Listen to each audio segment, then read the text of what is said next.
What is going on, everybody? Happy Saturday. Hope you guys are doing well. Once again, we are blessed and highly favored to be able to wake up another day and be a part of the earth for whatever it is. Um, as I always say, don't forget to check on your loved ones, family members, and friends, and don't forget to get yourself checked because you never know what can be going on, right? Sorry for the delay, but life be lifing, so I had to do some stuff, and that's it. That's what it is. So, let's see. Let's take a quick look at the weather.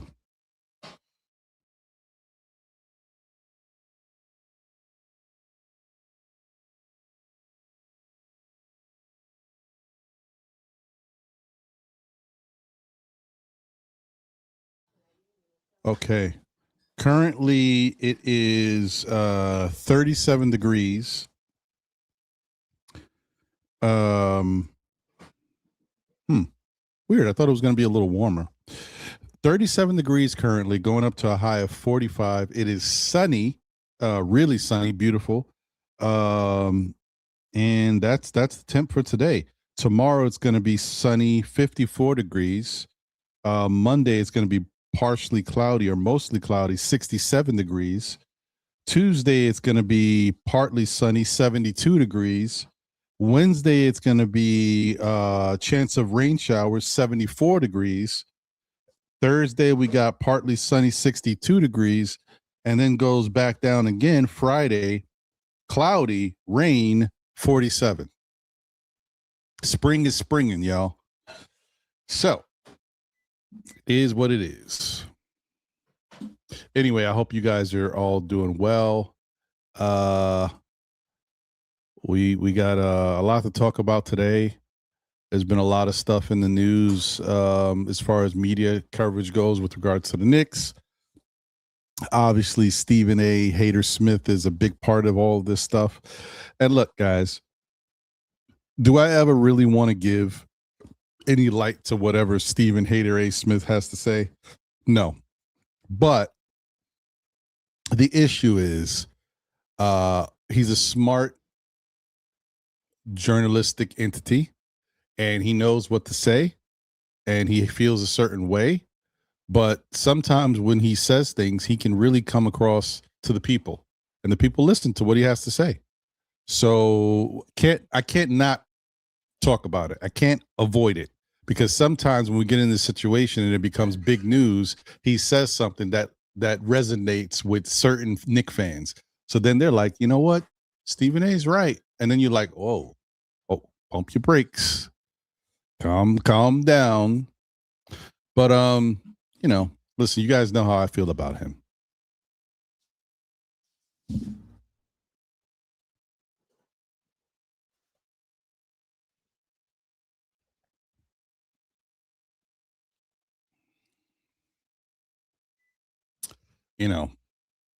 So he is. I got nothing really good to say about how things have developed with Stephen Hater A. Smith, and how he talks about the New York Knicks. I've been having an issue about this for years. You guys know I always talk about how I feel about him. I don't understand how you're supposed to be this big, great Knick fan, yet you choose to belittle them, make fun of them, make them the butt of all the jokes, and create a narrative that the rest of the world can run with. Do I get that he has a show? Yes. Do I get that it's his business? Yes. But do I understand that if I'm actually a fan of a team, if I really love a team, there's only so much joking I want the rest of the world to do, and especially me being a part of it when it comes to my team. But Stephen A has always created the narrative of making the Knicks the butt of everybody's jokes, and that's what sells, his business. So you can look at it however you want to look at it. I look at it like, at a certain point, I'm going to say to myself, no. You know what I mean? It's one thing when they were a joke. It's one thing when they were the laughing stock. It's one thing when they had inept ownership, inept front office. They had, lack of talent. We're not there anymore. So I can't necessarily say that, you know what, I'm going to allow you to just continue to talk bad about my team, knowing that my team is better, knowing that my team is one of the best in the league. Even if they haven't won a championship, guys, it doesn't matter. The Knicks are a good team. Even if the Knicks are a Jekyll and Hyde team, they go up and down. Sometimes they play down to the competition. Sometimes they don't step up to take the challenge when it comes to fighting the big dogs. They are still a good team. You know what I mean? They are a team that is in the top of the Eastern Conference. They're a team that has one of the best records in the league. They're a team that just came off winning 7 in a row. They are a team that has a good amount of talent on it. They are a team that is top 5 in defense. They are a team that is top 5 in offense. Like, at what point do you say, you know what? Knicks are a good team. You know, there's a lot of hate out here, but the proof is in the pudding. So that's why I kind of look at things and I say certain things. And, you know, I get into the point where I don't want to hear what Stephen Hater A. Smith has to say. However, in this case, you know, he has said some stuff and been a certain way about the Knicks. And our Josh Hart decided to call him out on it. I mean, basically, Josh Hart said, and Josh Hart would know because Josh Hart may feel a certain way about how things look to him. But he also, Josh Hart is very social media conscious, and he sees what the fellow Knicks fans are saying about Stephen Hater A. Smith. He knows that we think he's a fair weather fan. We all can see that he is a fan of convenience. I don't care what he says. He says, I'm too busy, I'm this, I'm that. I get it. That's fine. But if you're too busy, then let it be, you know, let it be that. Don't be acting like you are in tune with everything going on with the Knicks when you're clearly not. And does that mean that doesn't mean anything bad, right? You know, people are busy. He's a big shot person, a big shot entity. He should be busy. But then don't talk negatively about the Knicks. Don't talk like you've been there watching everything that's going on and you know exactly what's happening. And then give your opinion and everybody runs with it like you know, because you don't. I think that's fair. But it is what it is. Who am I? You know, I've made a little campaign in the past telling Stephen A. Smith, listen, come on, still Knicks fans, we'll talk. I know that's crazy, right? I know. So I said, you know what? Don't even come on still Nick. I'll go on your show. No, that's crazy. Or you know what?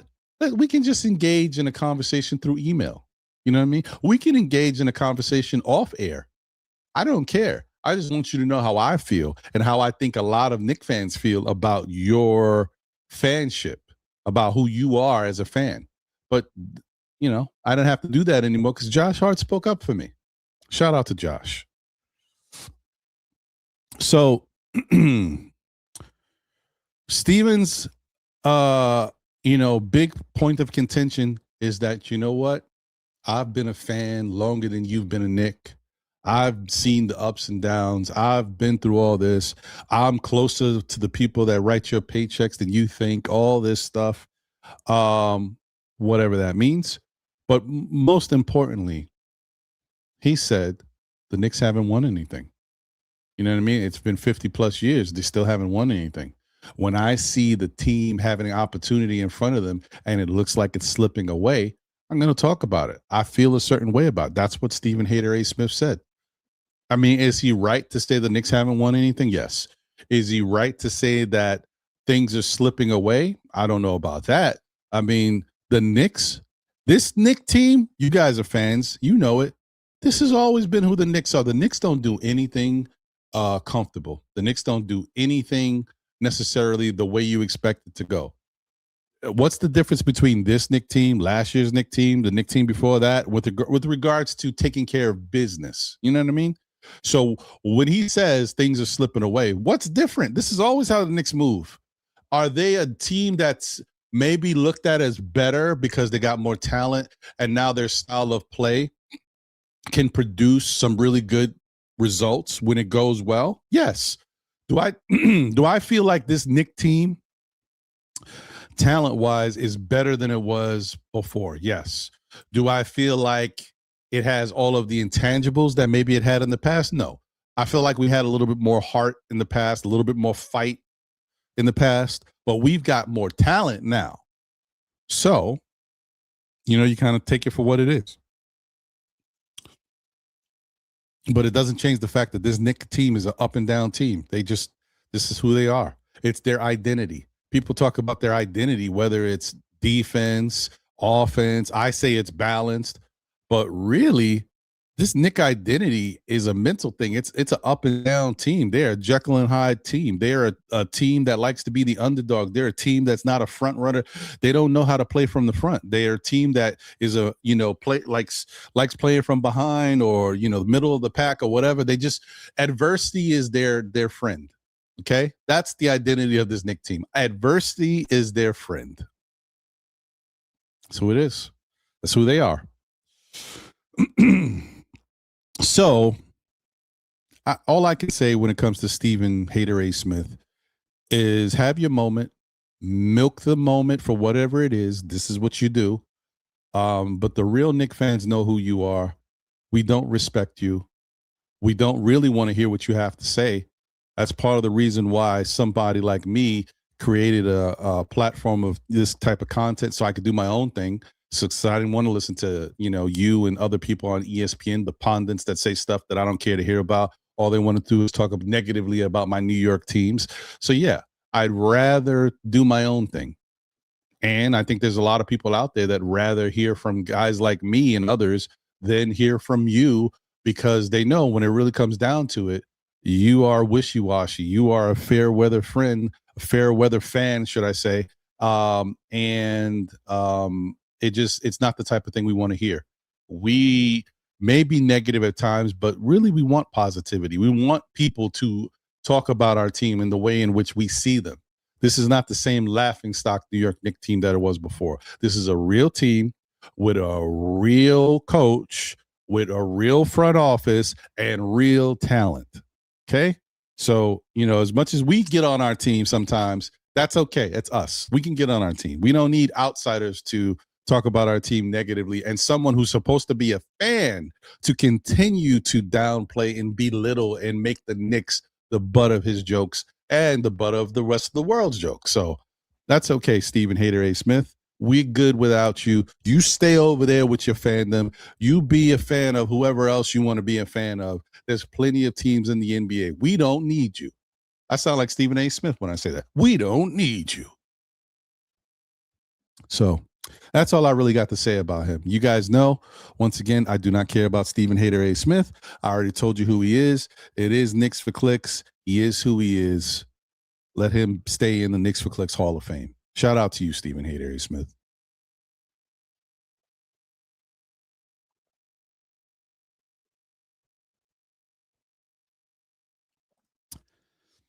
So,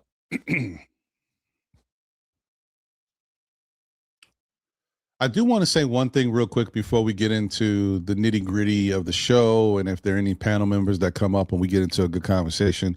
I do want to say this. I do think that the loss to the Charlotte Hornets is a wake-up call. And the wake-up call is this. The Charlotte Hornets are for real. As much as, I was talking to Knicks fans before the game, I get it. As much as nobody wants to face it, at some point, teams change. At some point, a switch hits, more talent becomes available, a team becomes something better than you thought, and they have grown into something that you have to respect. The Charlotte Hornets have 1, 2, 3, 4, 5 really solid players, NBA players, really solid. Some might say one is a star in the Melo Ball, but either way, they've got 5 really, really solid players. That's a team, guys. That's a team that has been developing. It's taken some time for them to get here. They had to get rid of the stupidity that they had with the knuckleheadism. That's not even a word, but it's a word now. Charlotte was moving funny. You guys know that. Charlotte was moving funny. They weren't really caring about anything. The front office, the coaching staff weren't really, instilling the right type of I guess, systematic, uh, what's that? I don't, it's not professionalism. Basically, they just weren't doing things like a professional team that was taking things seriously. You know what I mean? They were just having fun, and there was a lot of stuff. Like Charlotte was getting all types of players with issues. They didn't care about that. If you had talent, you could play with us. We gave you a shot. You know what I mean? Which is, I mean, it's fair to a certain extent. You want to give people a chance, but they had a lot of dysfunction going on in Charlotte. They finally cleaned up all that dysfunction, right? They got rid of a lot of questionable characters, and they still have one who's a little questionable on the team, but I think he's learned his lesson because he's been in the spotlight for a while, and that's Miles Bridges. So, but they've been very questionable over there, and now they've learned how to put that questionable behavior aside and play basketball and win, right? But Con Knuppel is one of the best draft picks they've ever got. He is fantastic, right? People don't want to respect his game sometimes. I don't know why, but that kid is nice. Miles Bridges, we already know he's had talent. He's been talented throughout his career. No big whoop there. We knew that was happening. They added the addition of Kobe White. Kobe White, not only can he score in bunches, but he's a Knick killer. He stays lighting up the Knicks. And he didn't even have a great game, but he still put up 17 points. Like Kobe White he's an X Factor type dude, which I wish we could have got him. No offense to Clarkson. They've got Grant Williams, who has some good defensive chops and knows how to win.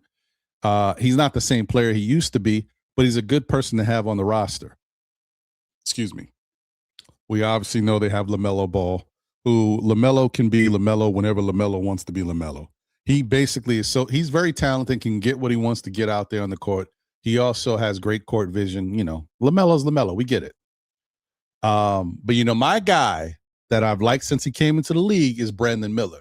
Brandon Miller is the bucket getter. Like, he's the guy that you cannot sleep on. Brandon Miller. He can take over any game, and when he gets hot, he's a problem. He's got great height, great skill, and he's so when you got LaMelo, Brandon Miller, a Knuppel who can score from different ways, but especially outside, and mind you, Knuppel had 11 rebounds and 8 assists. Like I said, people are sleeping on Knuppel's game because I don't know what it is. His weird name, because he's white. I don't know what it is, but that dude can play. And then you got Miles Bridges, and you add Kobe White. That's a team you got to watch. I'm just telling you, you gotta. And they've been playing with a lot of confidence. So yeah, I mean that's the type of stuff that I look at and I say, you know what? This is what you got to watch. You got to watch.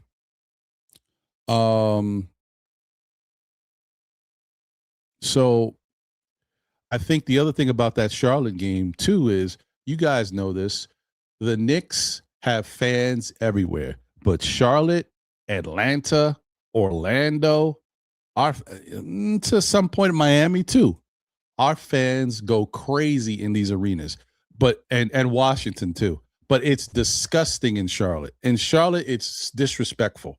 We had so much fans over the years go crazy in Charlotte. People didn't even know Charlotte was the home team. You don't think Charlotte knows that? You don't think Charlotte had this game penciled in on their calendar? Charlotte has been going crazy in the league, right? For, I don't know, over 2 months or so now. They've been getting busy. You don't think that the way they've been beating up on teams that nobody was expecting, you don't think they said, man, we can't wait to play the Knicks again? And in Charlotte, where all their fans go crazy, we're going to show them who we are. This is the same thing. This is similar to Detroit. Detroit has felt like they have been the stepchild of the league for a while, but it's not necessarily a Knick thing. They just want to use the Knicks because we were the team that knocked them out, right? But we're not Detroit's biggest issue. Detroit has an issue with the NBA and the world, right? They don't like that they're not getting respect. It's not really about the Knicks. They're just using the Knicks. We're the bulletin board material. We're giving them the fiber. The fiber. Fiber? That's not the word I'm looking for. It I I can't even think of the word now. It's something. It's something with an F, but I can't remember it. Whatever it was, we're giving them basically the incentive to go at the rest of the NBA because they're using us as the springboard. Oh, it's us against the world, but man, those Knicks, those fans, they don't give us the love. They're using us. Okay, long story short, but it's not really about the Knicks. It's about the rest of the league. Detroit wants respect. For Charlotte, it is about the Knicks because we take over their arena.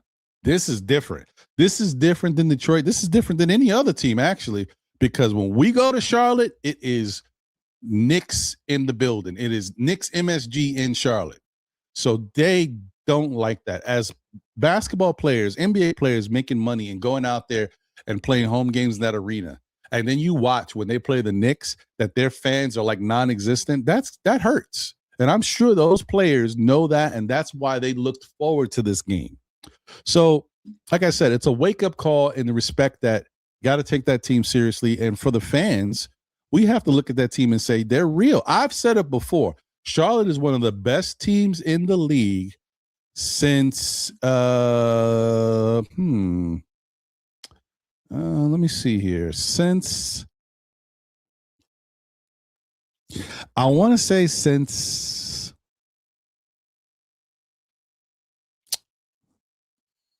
give me a second.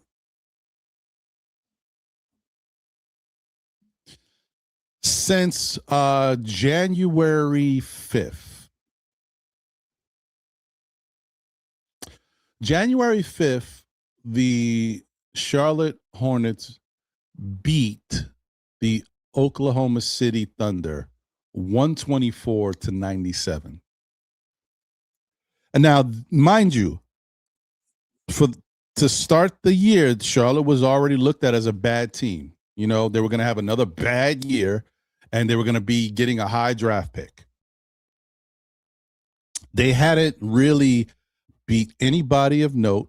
They had a bunch of L's. And matter of fact, in December, they 1, 2, 3, 4, 5, 6, 7. They had a 7-game losing streak. 8, 9, 10. No, I'm sorry, November. 8, 9, 10, 11. In November, they lost 11 games and won 4. They win 4-11. And they had a 7-game losing streak.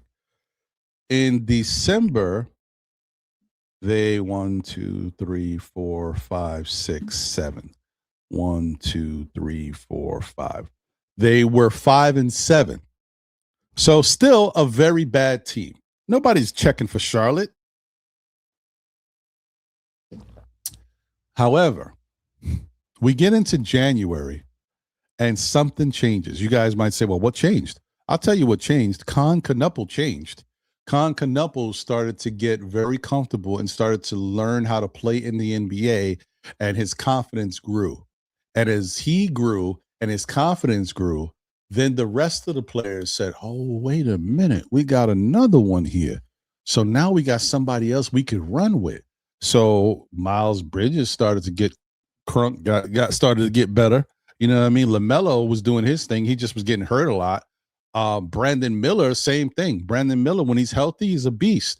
He was getting hurt a lot too. So I think the combination of Con Knuppel coming into his own and then the rest of the team starting to get healthier is what really started to change for them. They didn't even have Kobe White at this point, right?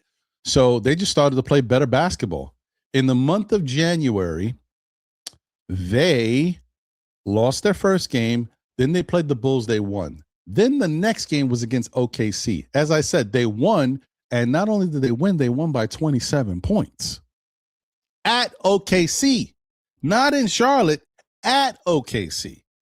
So that was like, oh, what is this? That was one of those like every team has his, every dog has his day.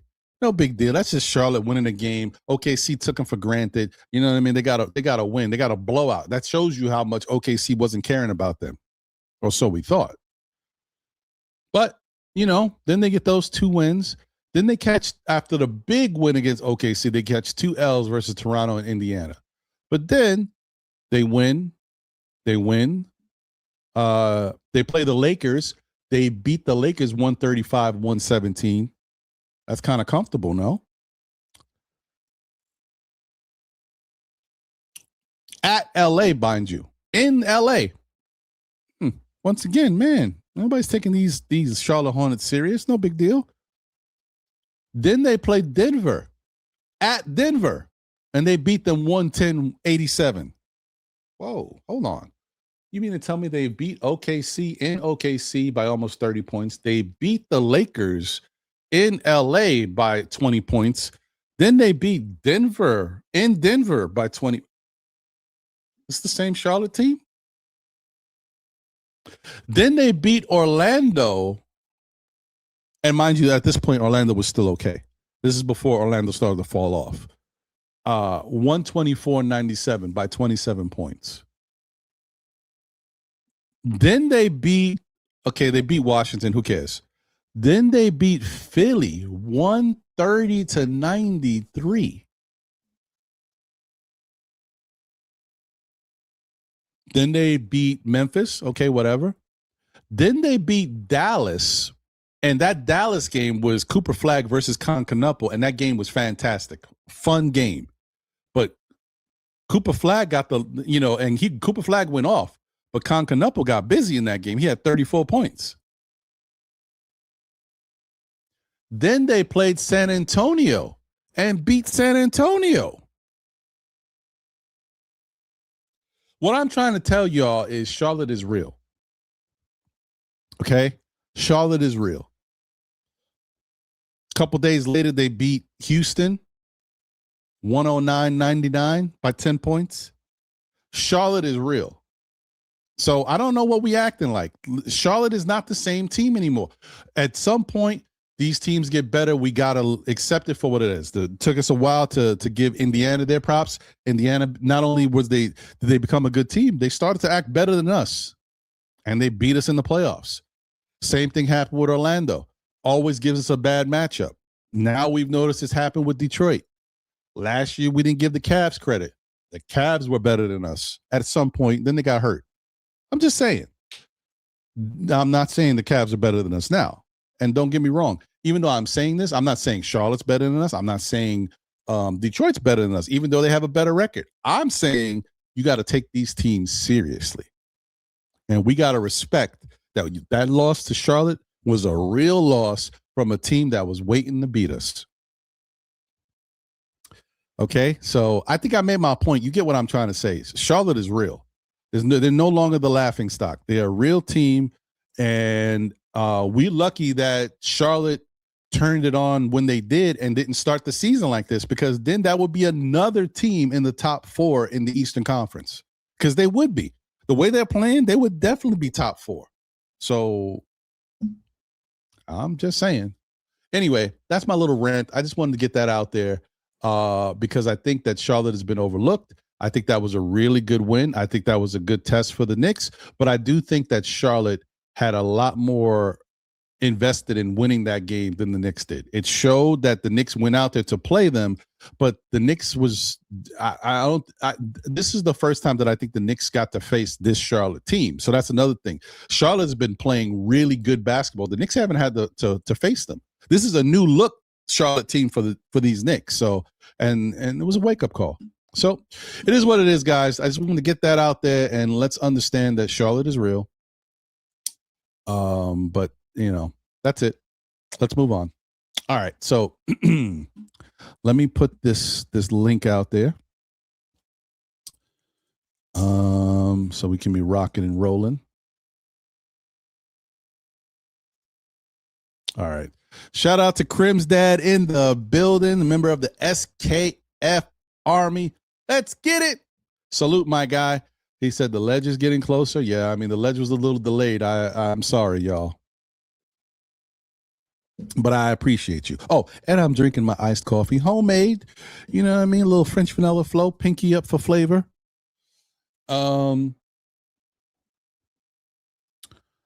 Crim's dad said Deuce and Shamit would have helped perimeter 3-point defense. I agree. 100%.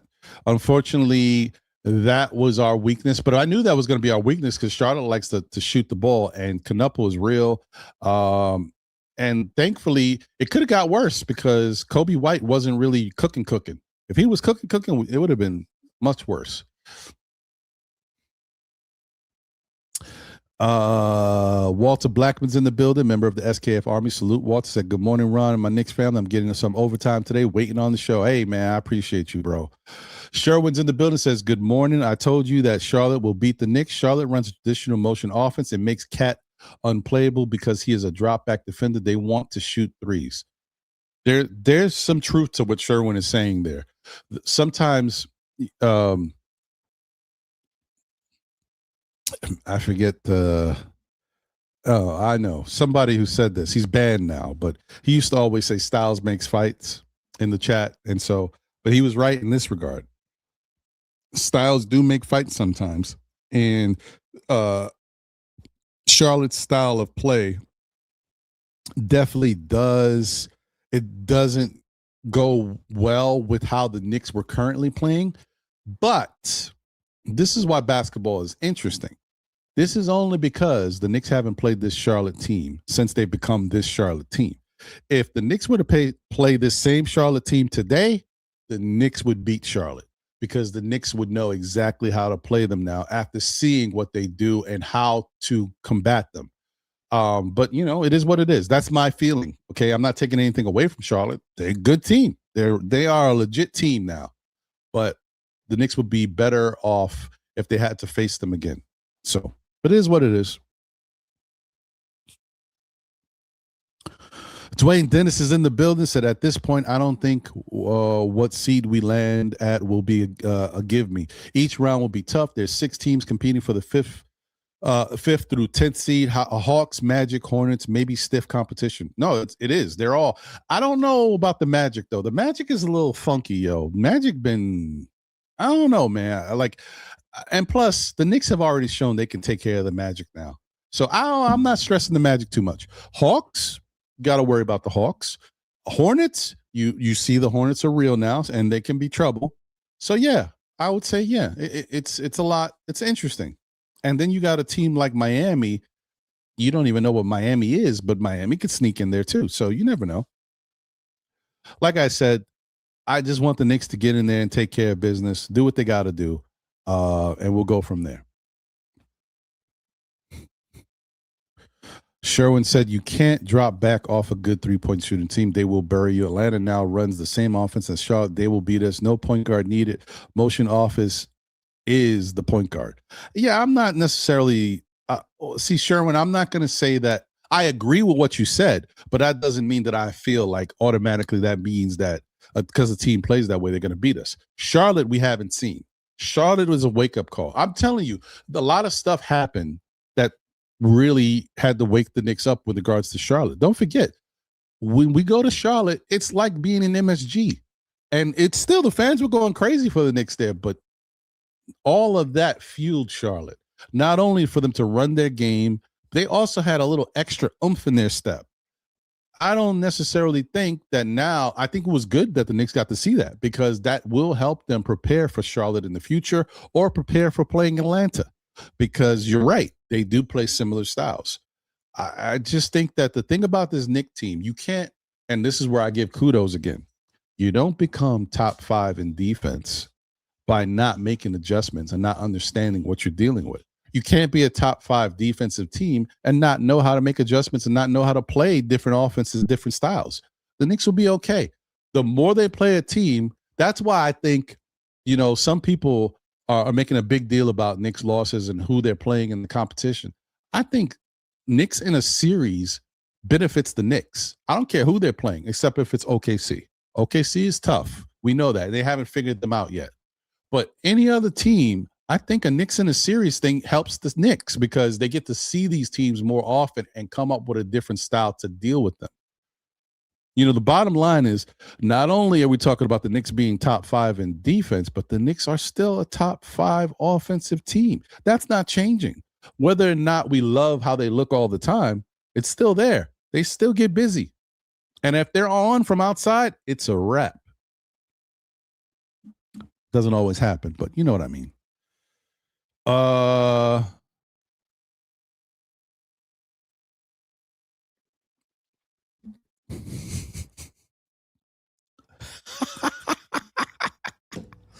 Crim's dad is hilarious. Show. He says over and under on if Ron is drinking something is 99% over, 1% under. Bets are open. Look for bets on what he is drinking for payouts of 3-1. If sugar is sugar free, substitute for 2-1 payouts.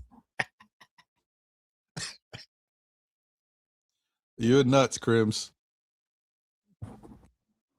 Crim's dad. Why I keep calling him Crims? He's not Crims. He's Crim's dad. Man, kills me. I like to shorten words. All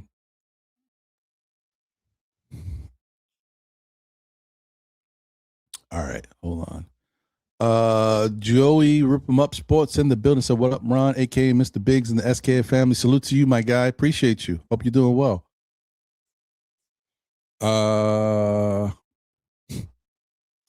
David Smith is in the building. Says salute to Ron in the chat. Cat has been demoted by Coach Mike Brown to a 6-man role player. Can't make this up. Team going nowhere with this coach. Wasn't we just watching an interview the other day about how Mike Brown said that he realized that he had to do better by getting Cat more opportunities and getting him more comfortable out there? Now you're saying he's demoted? I think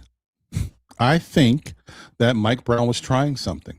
I think he saw, look, Cat's got a lot going on, right? Personally, I'm happy that his father is doing better, but Cat has been playing with this on his heart and his mind, and he's been doing actually a pretty good job of distracting himself by going out there and playing good basketball.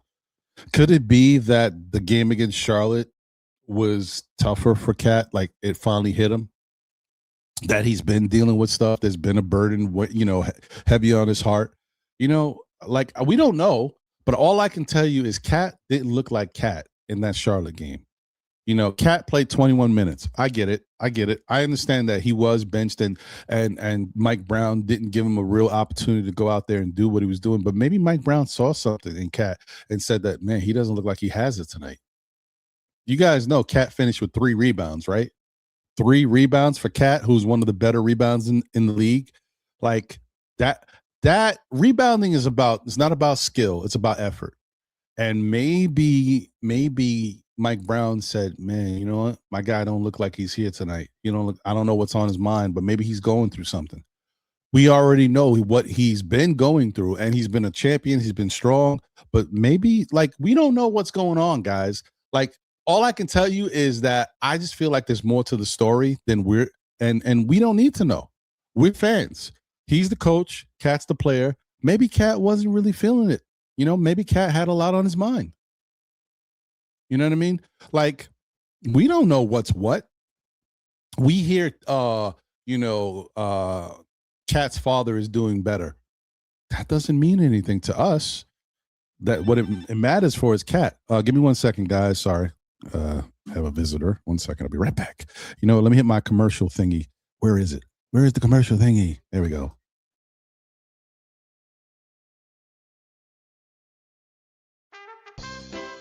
Oh, my fault, guys. I just.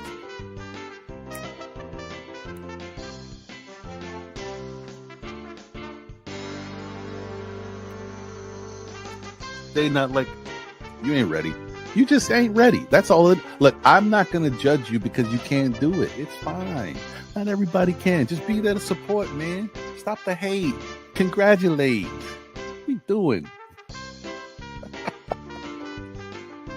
They're not like us. They're not like us. We are the Knicks. We are the Knicks. Oh, my bad. Okay. I never know when you guys are there. You guys always catch me off guard when I'm in my own element. Oh, my fault, guys. I just.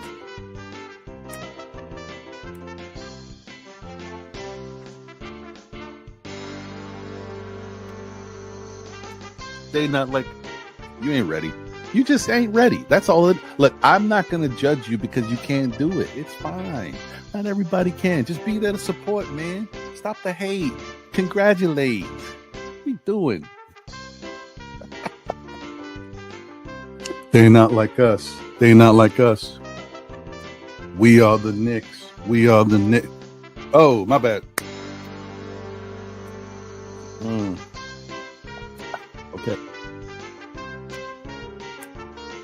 I never know when you guys are there. You guys always catch me off guard when I'm in my own element, man. My bad. I didn't know y'all were there.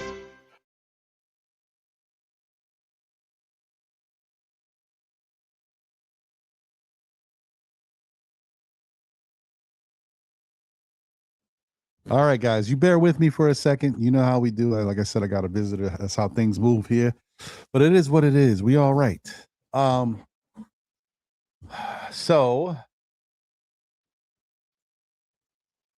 what I was saying was I was talking about David Smith.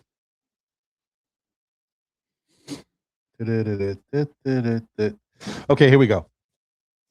So I was talking about Cat, and basically what I was trying to say was it's not our business, right? So we're not going to know the whole story. But just because, and I wish the best for Cat and for his father.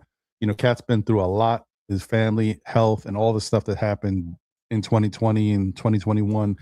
All I'm saying is we don't know the whole story. So we don't know all the news. Yeah, they tell us Cat's father's doing well. We don't know what's going on. So maybe there's more to the story. The bottom line is Cat just didn't look like himself to start the game. And maybe Coach Mike Brown saw that and said, you know what? My guy's out here. He's been a warrior. He's been trying. He's been playing through stuff. Today it looks like it's hitting him. And let me just give him a break. I'm just saying, I'm not putting words in nobody's mouth. I'm just saying, who knows? Who knows? So, because you know, some stuff is bigger than basketball, guys. And I will tell you, you could tell Cat has been dealing with a lot. And as soon as we heard the news about his pops, like that's like we don't want anybody to have to deal with that stuff after all he's been through already. So hopefully everything is good going forward. All right. Now, let me see here. Shout out to my guy Randu in the building. What up, Randu? Salute to you, my guy. Appreciate you. We got Marie in the building. What up, Marie? Thank you. Salute. Kareem Grant is in the building. What up, Kareem? Says salute to the whole SKF family, my bro Ron. Many blessings to you all. Salute, Kareem. Good to see you, brother. JJ's in the building. What up, JJ? Oh, and thank you for being a member of the SKF Army, Kareem, as well as you too, JJ. He says salute, Ron. Teams like Philly, Orlando, Charlotte, Atlanta will all be tough first round matchups for the Knicks team. East turning into a beast. I hope so. You know, the East has been on the back seat of the NBA for a long time. It's always been about the West Coast. But the East got something to say. Y'all don't got love for Snoop and Dr. Dre? Oh, sorry. You young whippersnappers, you know, y'all don't know where that's from. Watch the Source Awards, 1995, I think. I don't know. Either way.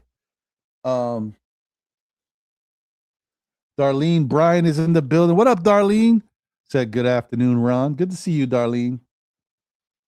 Rejan 913 in the building, member of the SKF Army, said yellow journalism. I hear you, bro.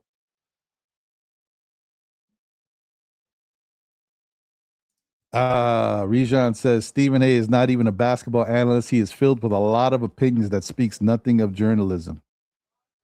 Yeah, well, you know, I don't want to disparage his character too much as far as his achievements and accomplishments in his field. I mean, he's been doing it for many, many years. He was a writer before anything else. And he used to be like, I think he used to be like on the sidelines and stuff back in Philadelphia days, like covering the teams. So, hey, man, you know, it is what it is. I can't rock with him as a Knicks fan.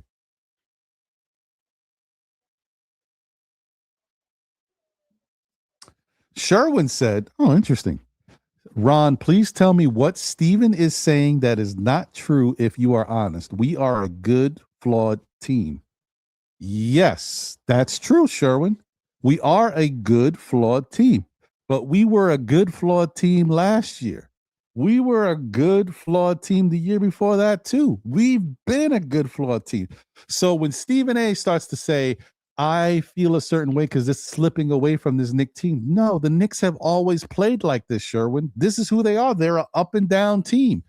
That is what they do. I mean, it hasn't changed. Just because you change the coach, that doesn't change the fact that they play up and down. They're very Jekyll and Hyde. That's who they are. So I'm not saying that he's wrong in the fact that we haven't won anything, and he does feel a certain way about how they play sometimes. We all do. We're Knicks fans. We see it. My issue is that Stephen A.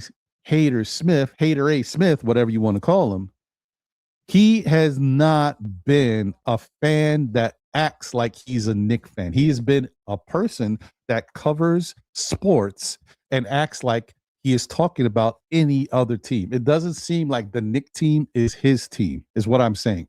Because I don't care who you are. Everybody can fan the way they want to fan. But I don't think there's anybody who's a fan that wants other people talking negatively about their team, especially if they like their team. If you don't care about your team, you don't like your team, you don't care what people got to say. But if you like your team and people are always making your team, which everybody knows that on First Take and other shows with Stephen Hater A. Smith, they make the Knicks the butt of the jokes. He does it himself. How do you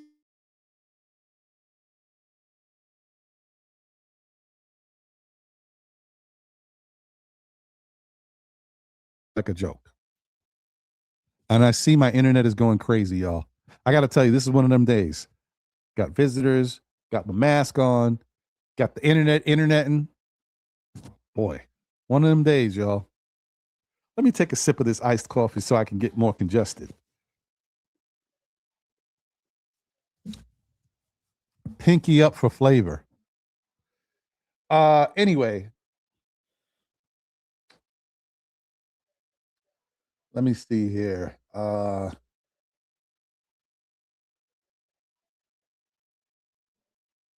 She's still doing her thing over there. I could take this off for a minute. So, shout out to Wiz BKLA in the building. What up, Wiz? Appreciate you, my guy. Oh.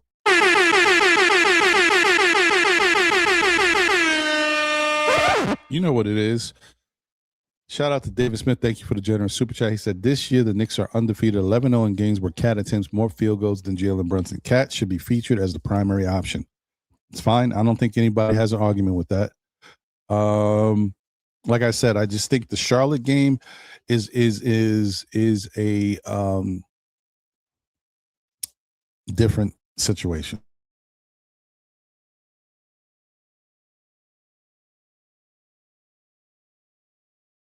And the same thing. Wow, my internet is internet. Let me check my internet, by the way. Make sure it didn't switch to the other. Okay, it's still on the.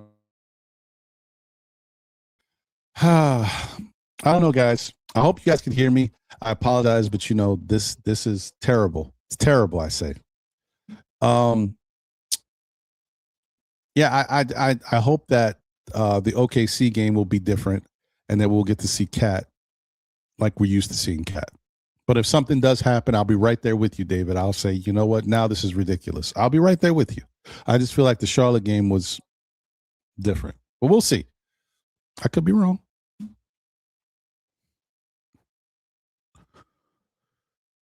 All right. Oh, hold on. We got another one.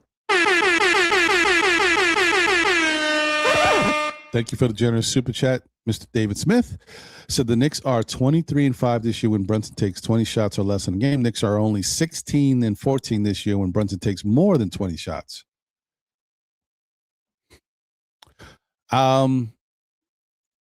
So that stat is an interesting stat, David.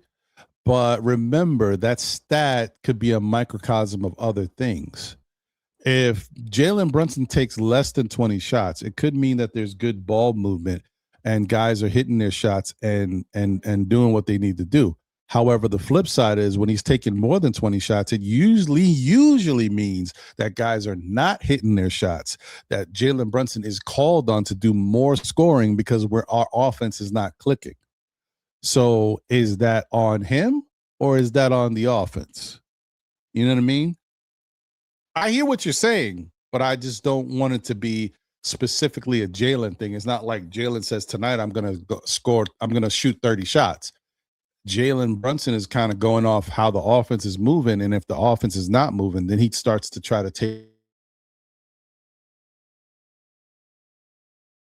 That I want to have is how many of those games would we have lost if the offense wasn't moving and he didn't take more than 20 shots, right? What if he said, you know what, the offense isn't moving, but we're going to stick with the protocol and we'll keep moving the ball and see what happens? And what if the offense doesn't move and we don't score and we just lose?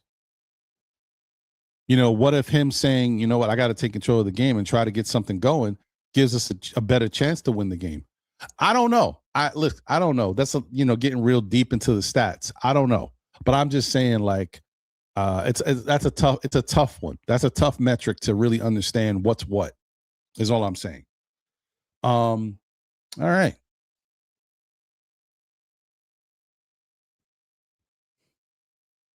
Animal Lex is in the building. What up, Animal? Good to see you.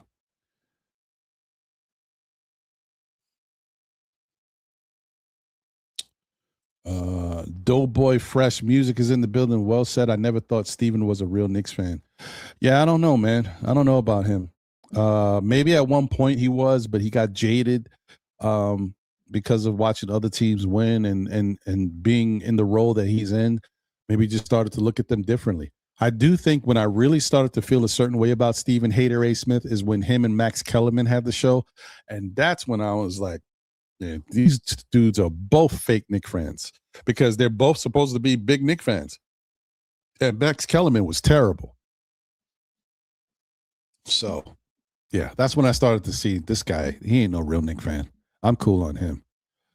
All right. So, just breeze do. Yeah, Doughboy says, no, that rookie is definitely a star. Yeah, Concanupo is real, bro.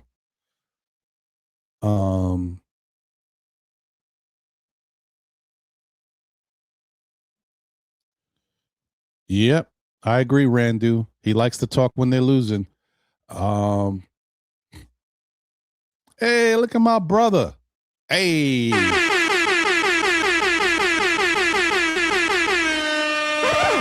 Shout out to my guy, man. What up, John? He says, smash that like button, folks. Hey, Mets 2128 in the building. Salute. What up, Mets? Heineken is in the building. Facts. I was there last year, 60 deep. Yeah, man. You know, we take over Charlotte, man. It's real over there. Shout out to you, Heineken. Lena Franklin is in the building, member of the SKF Army. Let's go, Lena. Say, hey, Knicks, I'm going to the Westchester Knicks last home game, and I'm going to see my former Knicks player, Kevin Knox. The second, I am so happy that I'm going to see him. Shout out to Kevin Knox. You know, good for him, man. I mean, listen, Kevin Knox was a good dude. Never had any issues with him. Just wished he would have become better. You know what I mean? But life be life. It is what it is. It's going to turn out the way it's supposed to turn out. But yeah, Kevin Knox is a good dude. Good dude. Let me see here. Travel Vibes is in the building. Salute, Ron. Peace, everybody. What up, Travel? Good to see you.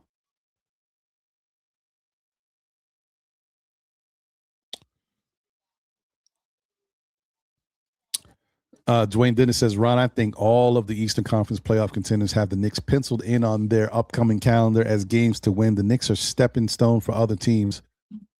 I can dig it.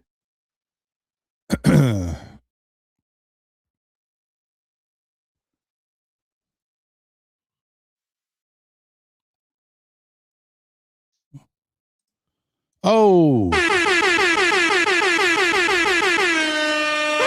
You You know what it is. Shout out to my guy, Paris Duggar. Thanks for the generous super chat. He said, I say Knicks know who they are. They want to chill on going full bore until the playoffs where they need all energy. It's fans that are unrealistic. Okay. I mean, listen, I have a little bit of a conspiracy theory with that. When they were playing on the 7-game win streak against some of these good teams, I do think they might have been taken off the throttle in the first half of games. But I don't know about versus Charlotte. I think Charlotte was a little bit of a wake-up call. Like I said, I'm not saying that the Knicks took them for granted, but I don't know if the Knicks got to really know who Charlotte is until they saw them in person, like this new Charlotte team. That's it. That's all I'm saying. And like I said, Charlotte was definitely that team does not want to be embarrassed anymore in their home building by their own fans. Like their fans is quiet. It's like a mouse. You can't hear them. All right, let me bring my guy up here. Hold on. Let me get to my 2-man. 1 second.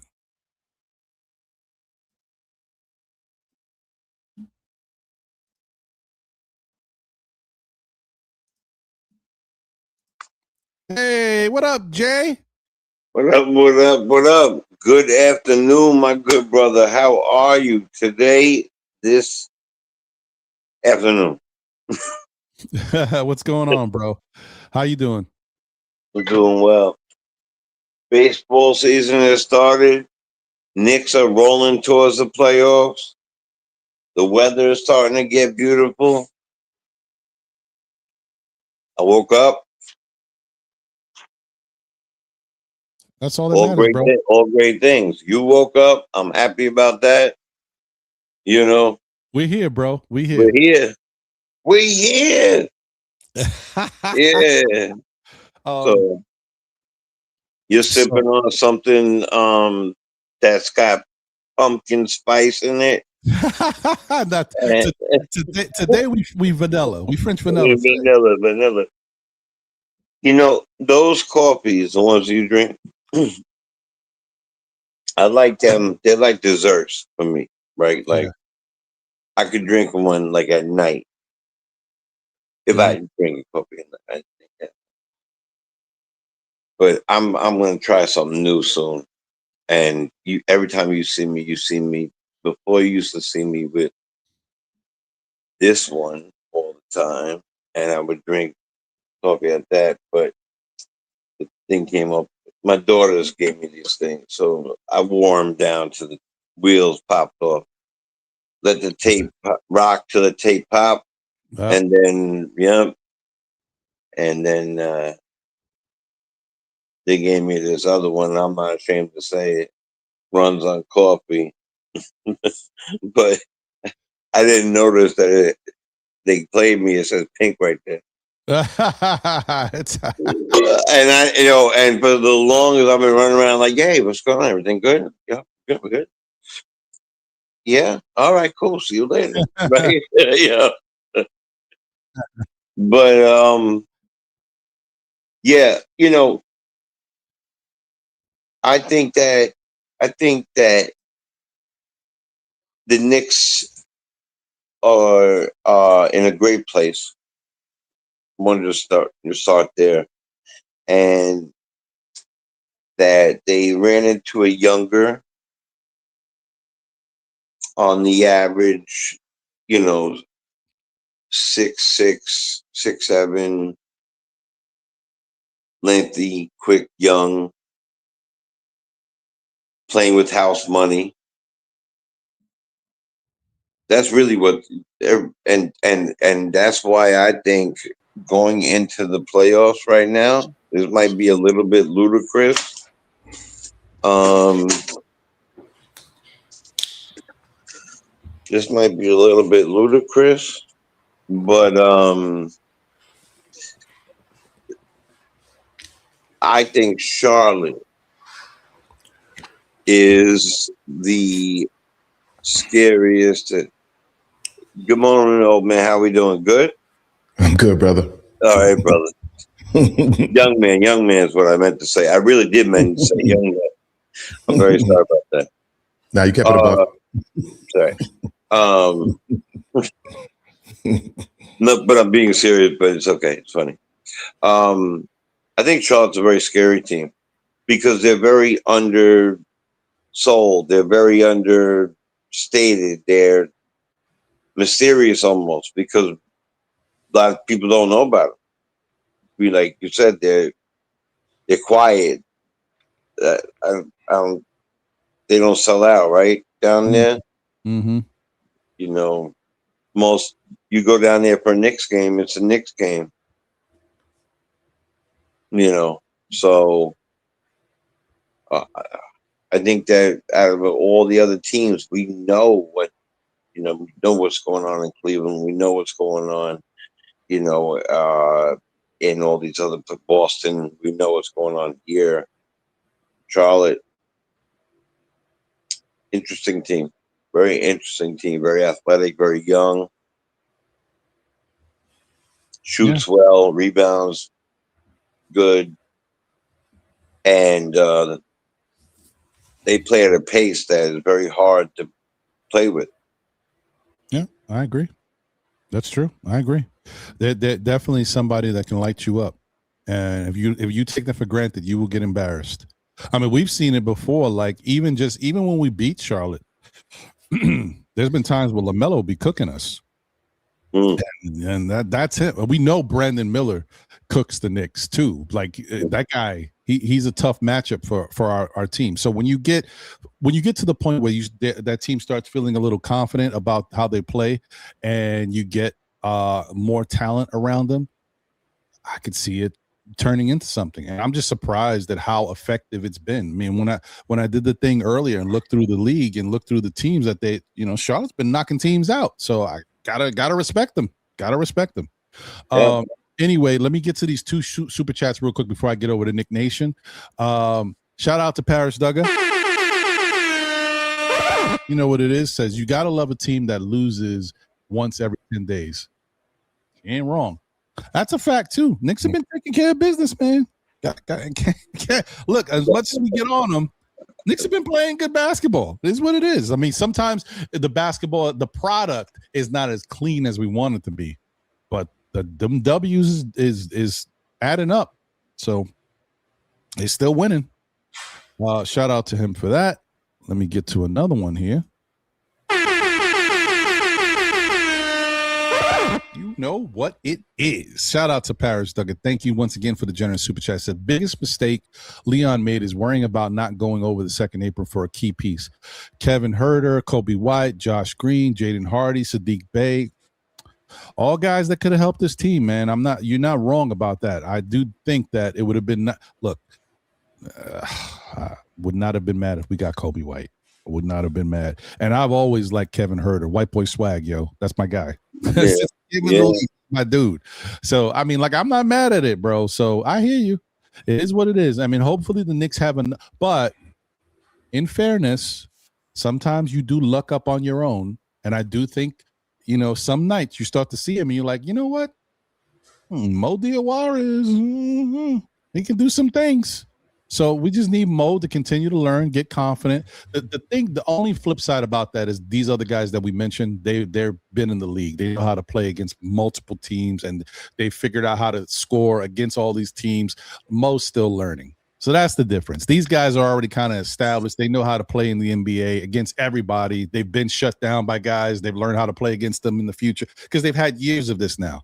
And Mo's still learning. So that's the only flip side. That experience is big.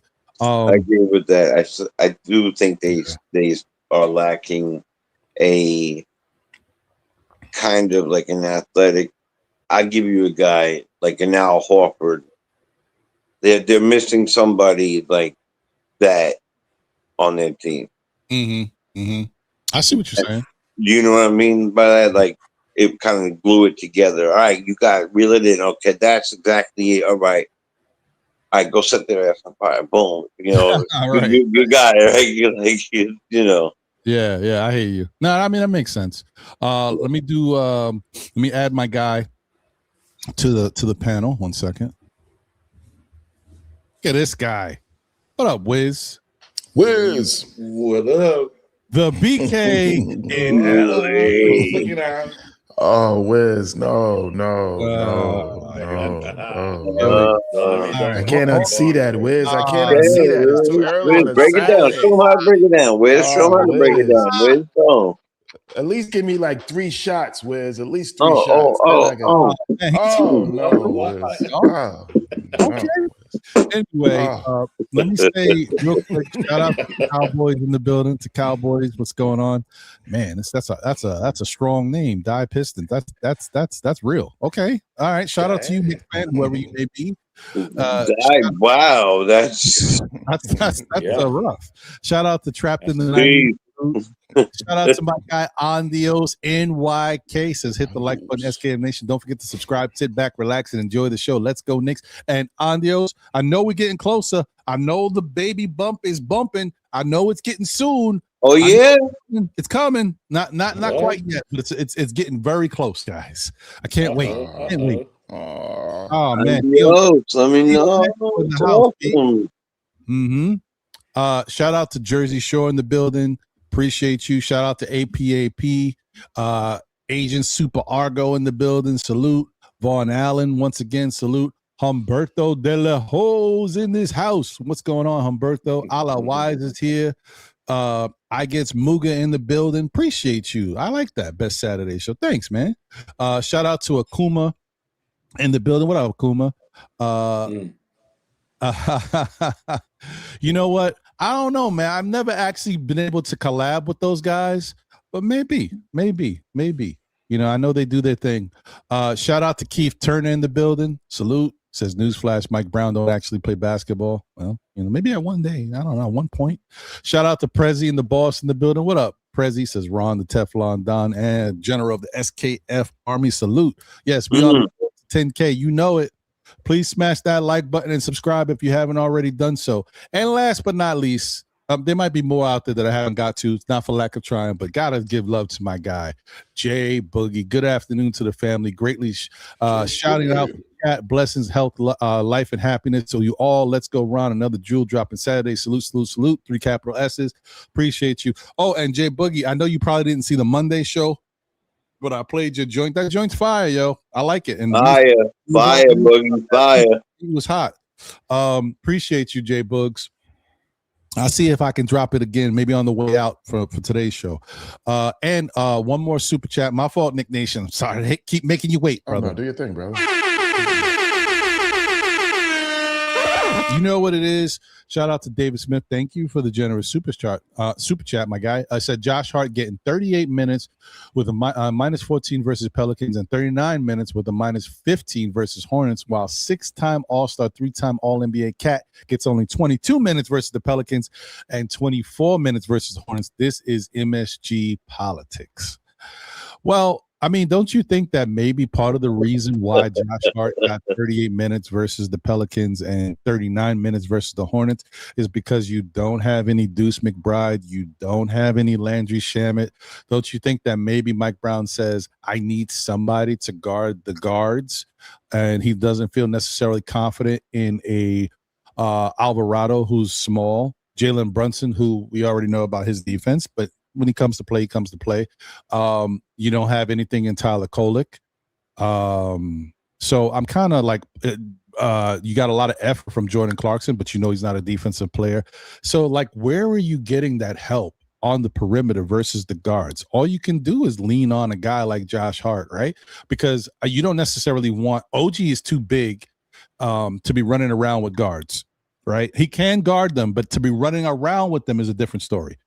Mikal Bridges, you want Mikal Bridges to help guard the best player on the team. Now, if it happens to be a guard, that's one thing. But if it's not the guard, somebody else got to take care of the guards. Like, who else do you got? Who can you depend on? So I think that's why Josh is playing the minutes. Do I think Josh is necessarily the best option? No. We all know that Josh plays defense, but he's not the best defender anymore. He still plays adequate defense. He's just not that guy anymore. He's older in the tooth. He's like 31. What is he? 31? Like, Josh has been in the league. I wish I was 31. Yeah, no, me too, bro. 31, man. This show would go crazy. I'll be out there. Yeah, SKF on the court, baby. We rocking. That's what I'm saying. Like, Like, he's 31. He can run. Let him run. You know what I He's mean? running everywhere. He's up for SKF, yo. Oh, anyway, okay. All right, I'm done. Yeah, word. Let me get over the dictation. My fault, my brother. How are you? Good, What's going on? Looks nice and sunny in your area. I know it's in the backdrop, but I feel it. I can tell. No. Today is sunny out here in North Carolina. Trees are budding. Life is moving. Bugs out. You know what I mean? Bugs definitely out. Pollen's out early. You know, they like you outside. We outside too. I bet. So that's the part. Oh, you want to? It's nice out here. Yeah, exactly. Yeah, you think it's cute? Let me put a little of this green powder on you. You don't like that? Oh, yeah, here comes some more. So yeah, it's pretty what's next. Just throw a bug fart on you.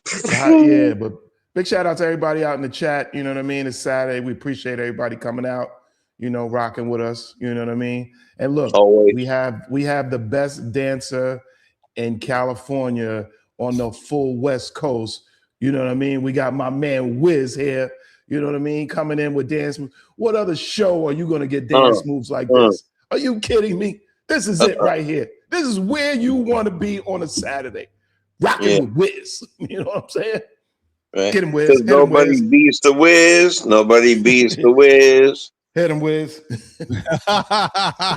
Yeah. I almost threw up in my own mouth. But I'm in better than somebody else's mouth.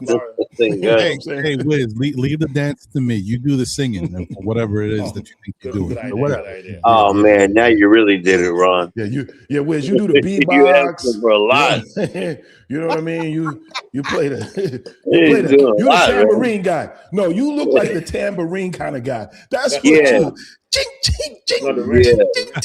I see you more of a triangle guy. Yeah, that right there. Exactly that. Yes. Yeah, that's right there. That's I'm in Florida, by the way. I've been in Florida for the past 3 weeks. Oh, wow, man, you moving and shaking out there, bro. You still enjoying Florida? Okay. Only warm weather. I Were you by Miami? Like I said on Freezer Show, I was driving my boy's Range Rover, Tiger Woods Range Rover yesterday. I had to get out of there before 5-0 showed up. Oh, yeah. Oh, you stole it. Oh, okay. Yeah. So, but yeah, man. Yo, good to be on, man. Miss you guys. I mean, I'm always listening. By the way, Ron. I just don't always jump on or don't always comment except to say, please don't dance. That's all. No. That's great. That's actually the type of Wiz I like. The one that listens but don't interact and tell me what to do and doesn't come on here singing. No, that's. Sorry. Wow. You're welcome anytime. Anytime. Where's the silent listener? When's the silent listener? We like that Wiz. That Wiz is on point. You should put that under your name, the silent listener. Silent listener. Just send like 2 silent listener chats. You know what I mean? That's all you wanted. Two silent listener super chats. That's all we need from you, Wiz. You know what I'm saying?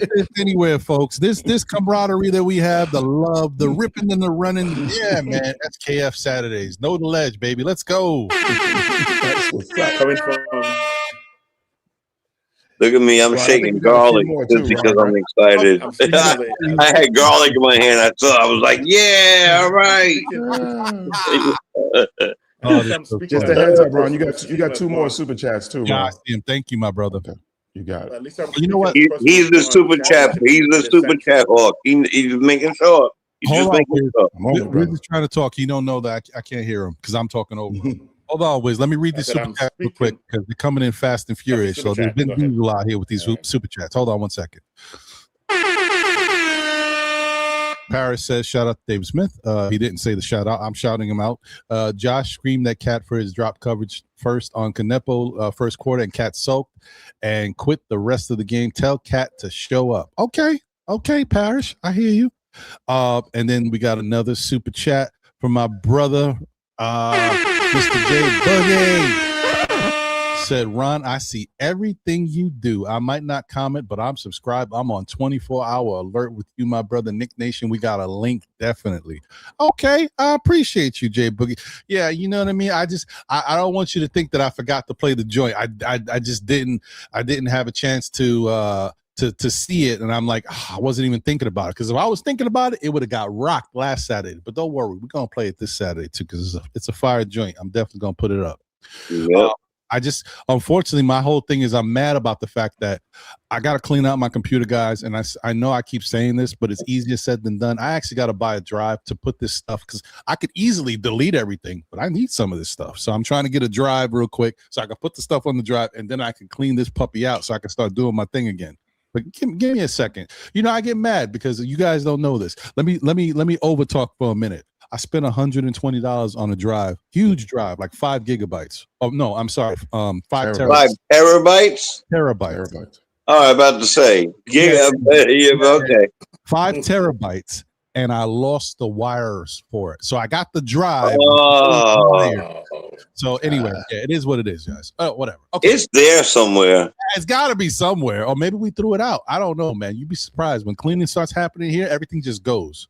Yeah. I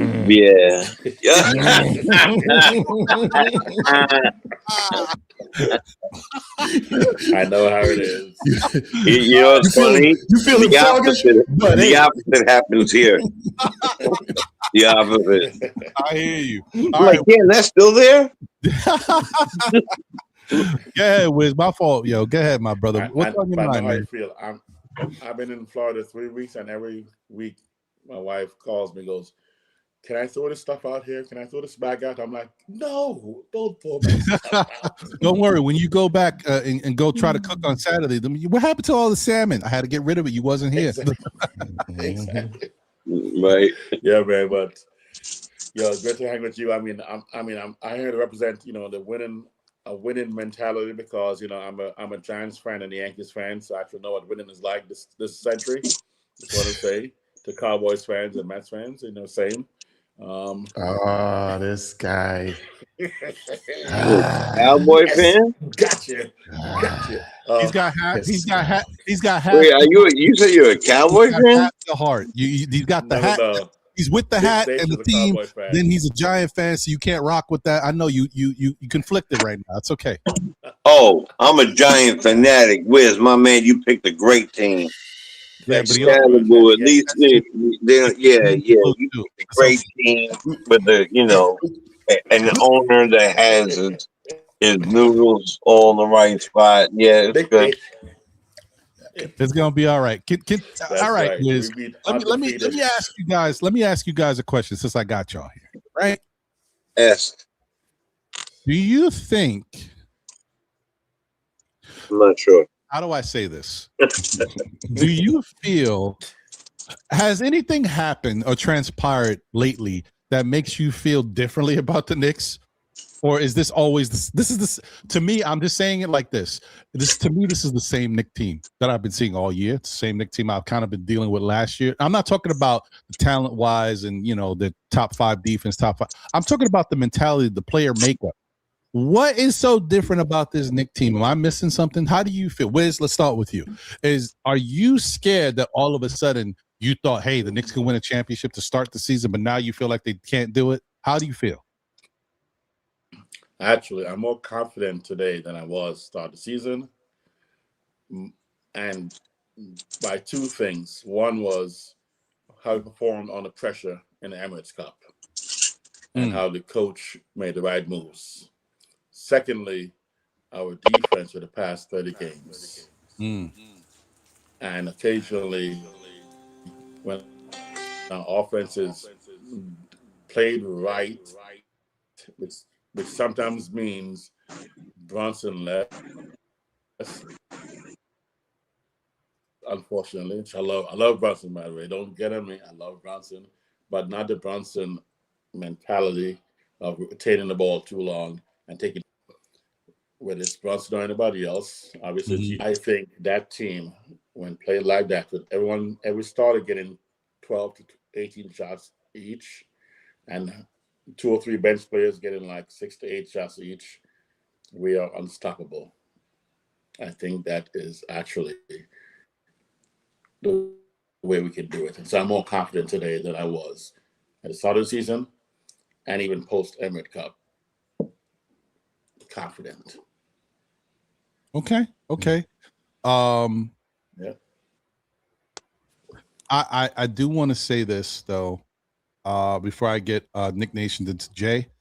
I wanted to say one thing that I think I can't. I'm not caping, guys. I'm sorry. I don't want to feel like I'm caping. I can't be mad at Jalen Brunson in March. I'm sorry.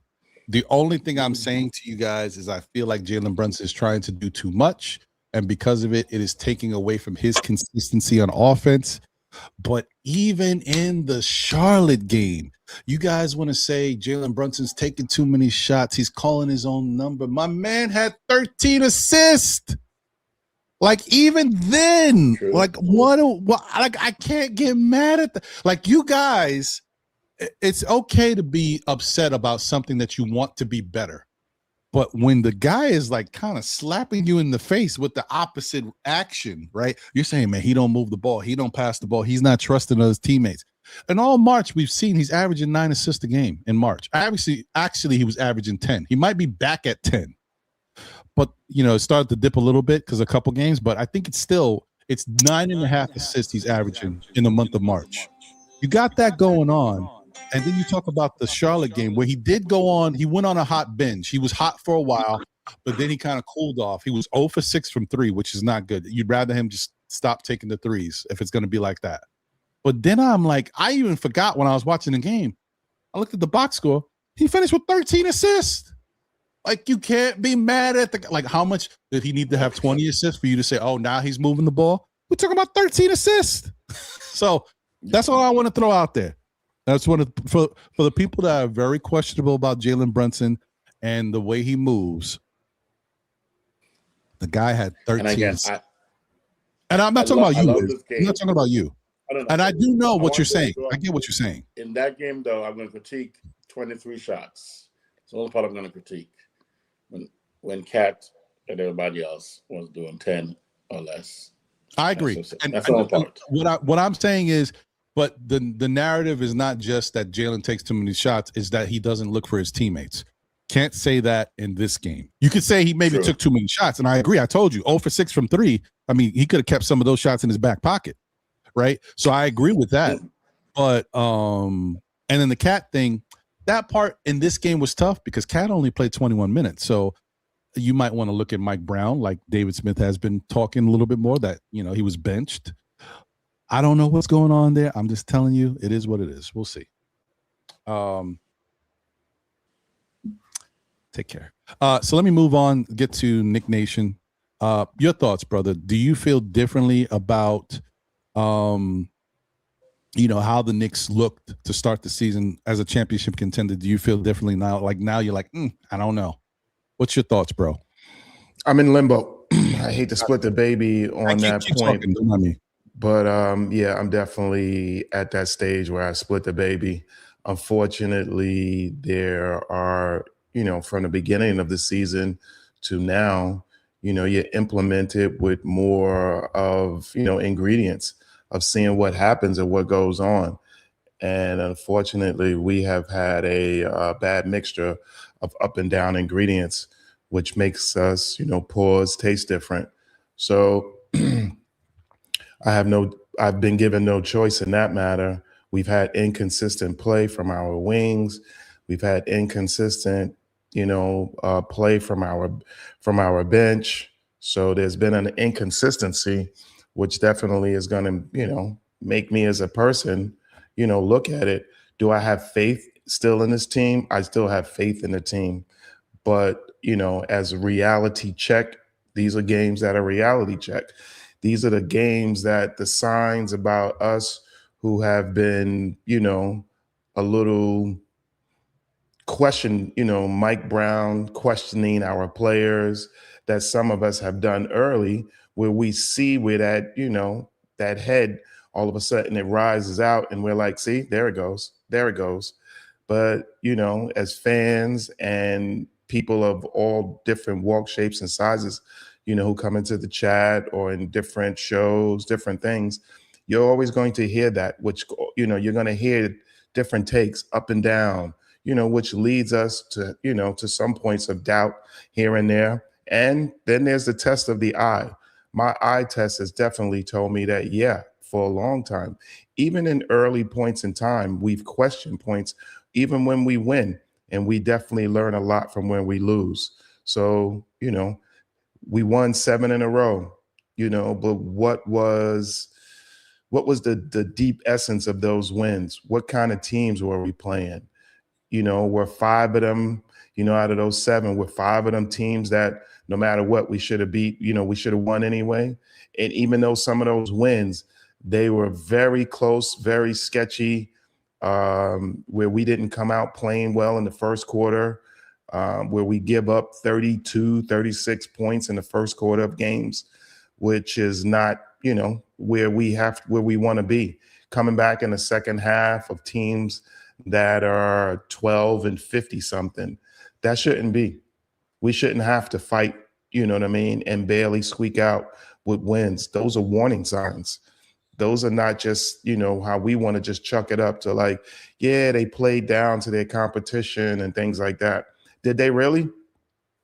Or were they just not good enough to rise up to that levels of what that competition was to, to beat them? We're at a point where we felt like, oh yeah, that was a decisive win and an elite, and an elite beatdown. We haven't had those kind of things lately. We've just been struggling and getting by. The playoffs are coming. We know that. Teams are trying to get healthy. Is health more point of the lineup, or is, all out going out for these wins, trying to mark where we're supposed to be? I got definitely more questions than answers. And when you got more questions than answers with a team, you automatically know that, yeah, you're in the midst of where we don't know what can happen. Can we get into the playoffs and be, the first what's name out? Yeah, it's possible. Because if we go into games playing like we have some of these games where we come out and lose this so badly in the fourth quarter, or the first quarter, and don't take commanding leads by half, or we're, just still somehow skating around back by 10 or 12, yeah, we can lose. That's the realization of it. This is the NBA. This is a real, these are the top 400 players in the world. And of course, we can lose and this can go left, but I'm a fan. So I'm hoping that we can make some adjustments. And when in doubt, I'm going to say it like this so that I'm not so long-winded, is that, hey, we need Deuce for the boost. Right now, I'm trying to cling on to anything. And this is where I'm at with it. So, this is like being outside outside the boat and, somebody to throw us a lifesaver. Can Deuce and Shamit come back and be it for us and put this team to a whole? I got to hope so. Not that it should be this way, but unfortunately, because, with the salary and the portion that we're paying out and the way that our team has been comprised, it is a little off. But, we got some really good, great star, solid players. Can we make the best of it and make a run? Of course, because health is definitely wealth. And as we know, when you lose sometime your star players, anything can happen, especially when it comes to the playoffs. So I'm in just to say that I'm definitely in limbo, my friend. And I don't like it here. We think it sucks. I think it sucks. But, this is what makes up the year and this is what makes up the team. So we got to live with it and grind it out. And if we're fans, we're going to ride it out. Because that's what I'm going to do. I'm going to ride it out. Am I going to go crazy over that last loss? No, because we won 7. You know what I mean? Did I want to win? Of course. I don't like, the Hornets. I don't like losing, We're right there when we're right at the point of second place and taking second place. Then all of a sudden we take this loss. It feels like a huge setback. It feels like 5 steps forward and 7 steps back when stuff like this happens. But this is the reality of the league. And with the reality of the league, if you want to be better, you want to do better, we got to play better. And right now, we got beat in that last game solely to me. And my point was we have 2 really good, great big men. We do not solidly use them at times. And in that game, that hurt us. You can't have our 2 centers together had a combined, I believe, of 9 rebounds. That can't be. That is the strength, and that is the strength of our team. When we lose in that area, we tend to lose, period. And most teams do. You can't really lose the rebound effort that badly, of how badly we lost it with a team that can shoot this percentage, and with a team that can, where you can miss rebounds, they kick it back out. And, that rotation of defense, again, those are heartbreakers. And they broke our heart with multiple threes. So I'm sorry to be so long-winded, Ron, but you left. So I was just trying to hold on a little bit till you got back, my brother. Hey, so, man. I'm good for wind. I'm good for wind. You all know that now. I'm good for the win. No, I appreciate it, man. Thank you. I'm comfortable to be able to do things or step away from here, because I know I got people that can hold me down and keep this show going and still have the type of conversation that people tune in for. So that's never a question. I'm never worried about that. This guy's got more confidence than us than we do. This guy's awesome. This guy's awesome. I will tell you, throw in there, by the way, Nick Nation. I was more disappointed. I was more disappointed by the Nets win than the Charlotte loss. That was more disappointing. Oh, by the win against the Nets over. I Nets, yeah. That was more disappointing game to me. Yeah, what I think Nick Nation said is very important, because that's the key. I think the Knicks, when you look at the game, Knicks shot 51% from the field. Knicks shot 37% from 3. So, I like to say this, but that Charlotte game kind of is a smack in my face too. I'm always saying when the Knicks are hot and they're cooking, that you in trouble. Not in Charlotte. That Charlotte game, we were cooking and we lost because one, we got out rebounded, and we didn't play defense the way we are used to playing defense. It don't matter how much you score sometimes if you don't stop anybody. Like, you got to stop people, and we were not stopping them. But to the big point too is the Knicks on the glass. The Knicks, for Cat to have 3 rebounds, and once again, I know he only played 21 minutes, but still, Cat is not a 3 rebound dude, even in 21 minutes. Why did he play 21 minutes? I'm sorry, what'd you say, Jay? Why did he play 21 minutes?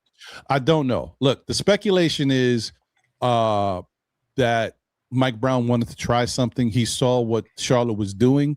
He saw that for the most part they were a smaller team, and he thought he had to match them with their size. So he thought we needed to go small to compete with them. It didn't work out. So you could say that he made a calculated decision and it backfired.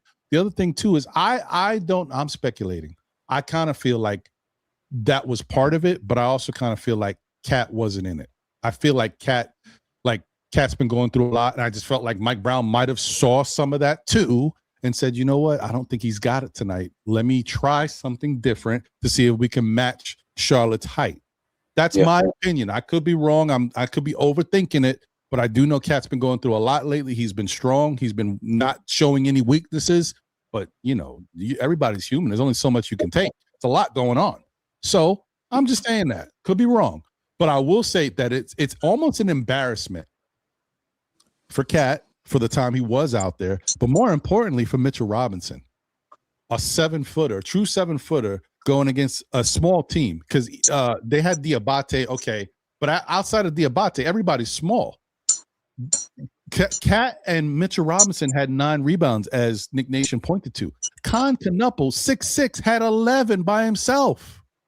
What? By himself. And Hart had 7, who's I'm about to say half the size of Cat, but you know what I mean. Like it's. It just wasn't the Knicks. The Knicks didn't have it. Okay, our bigs kind of, when it came to that side of it, didn't do what they needed to do. And the other guys, I can't say they didn't step up, because, I mean, look, the one thing about these guys outside of Josh Hart, we're not great rebounders. None of these dudes rebound that well. So they have moments where they rebound, but, consistently, they're not great rebounders. So we really do depend on Cat and Mitchell Robinson to bring that home for us, and sometimes Josh as well. So that's all I just wanted to put out there. But just talk about rebounding real quick. Rebounding. If the Knicks rebounded that team, our rebound team, 52 to 40, 52 to 40, how much should we win by? I mean, I don't know. There's more to it than that, but I can't. That's a tough one. I can't really say because outside of rebounding, you also got to play defense. Yep. Right. But 52 to 40, you would expect that we wouldn't be hoping other team is taking a last-second shot to possibly win the game in New York City, and we only put up 93 points. That's the next game. We out-rebounded them 52 to 40, and we barely won by 1 point, only because they couldn't get the ball in properly. That's disturbing to me. And of course, getting 24 rebound, whatever it was in the last game, whatever it was, getting out-rebounded by Charlotte was disappointing. But man, to put up 52 rebounds over 40 against the Nets, and basically, in my opinion, lost that game. But we didn't. We won. We basically, in my opinion, we lost because the Nets should have had the shot. They couldn't get a shot off. I get it. Should have had a shot off. I mean, if you want to point to that and say that wasn't a great look, but we've talked about that. The Knicks have some. Shout out to Tori B as well. She's been echoing those sentiments. The Knicks have some bad habits, right? And I mentioned that was it last week or the week before, whatever. I think it was last week.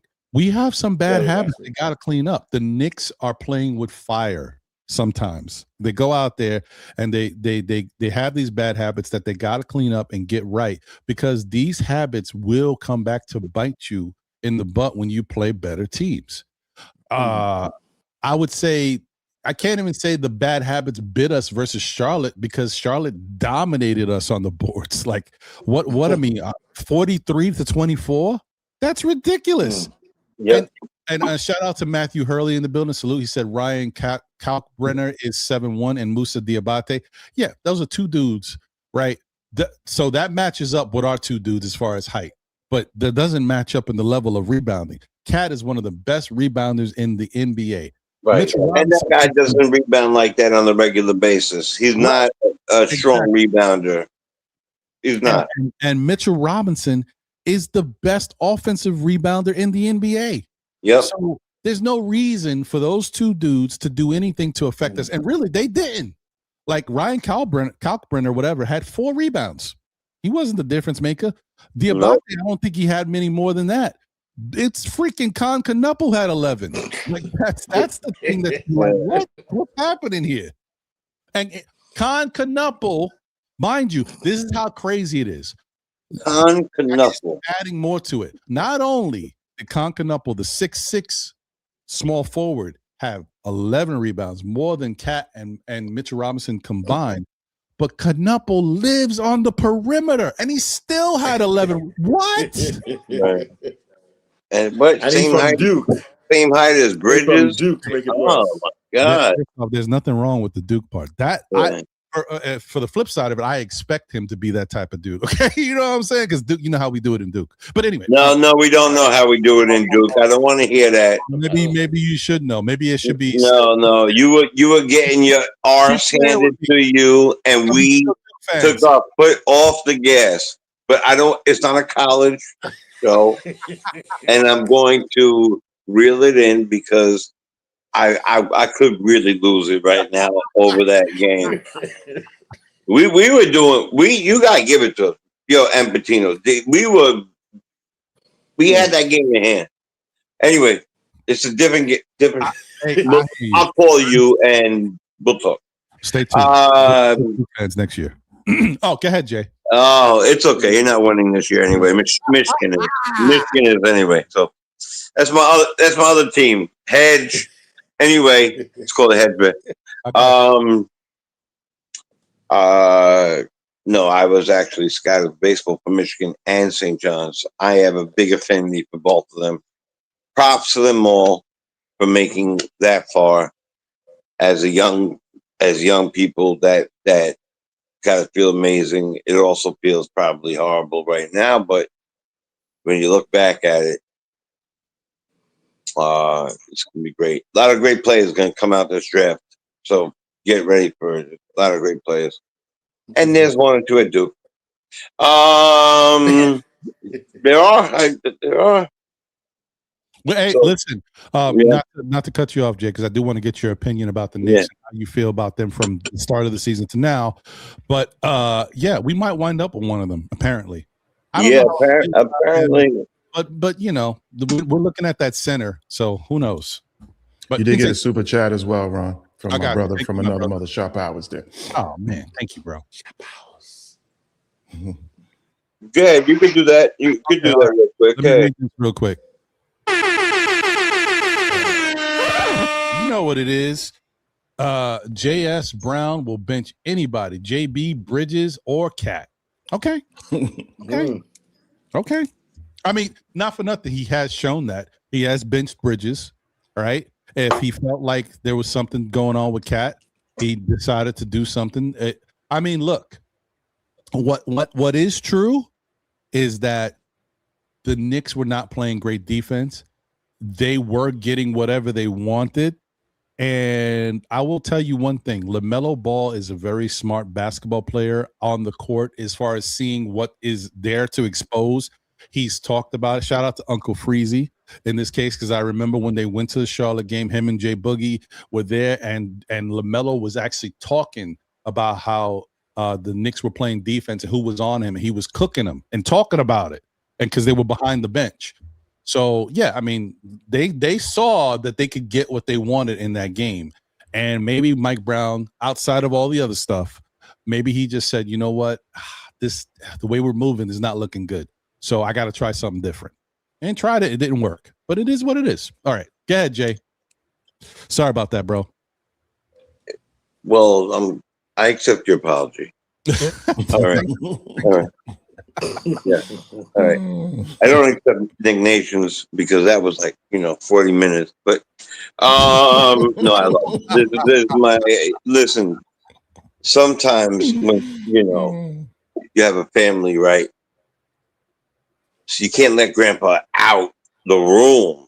It's weird. So anyway, I love this guy. I do. So anyway, especially with a hat on, put on some clothes and then take off that hat. So, yeah. All right. My thought is this: our team is comprised of very interesting. That was like a person who had no idea what the hell they were talking about. Let me zone in. Okay, here's the deal. I think that we're very, when we get on a roll, we're very consistent. When we play against certain teams, especially if that team is on our level and below, we win. There's only one team that above us that I can think of off the top of my head that we put our foot on their neck that is at our level or above, and that is Denver. That's the only team that I could think of right now. That's true. And, and we've taken care of them, really good. And so I'm really. I don't know what to feel about this team because you sent out these two big guys, right? And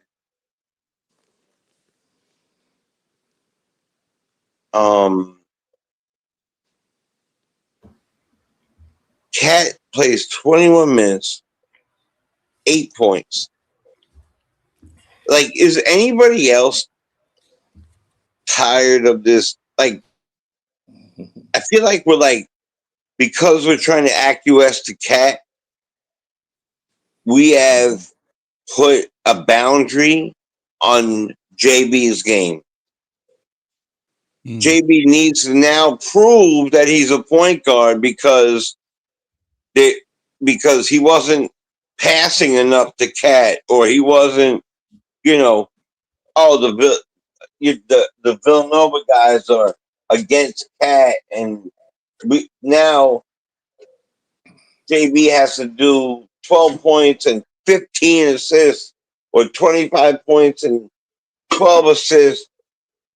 No, man, go back to the JB that was 33.6 assists. Leave him alone.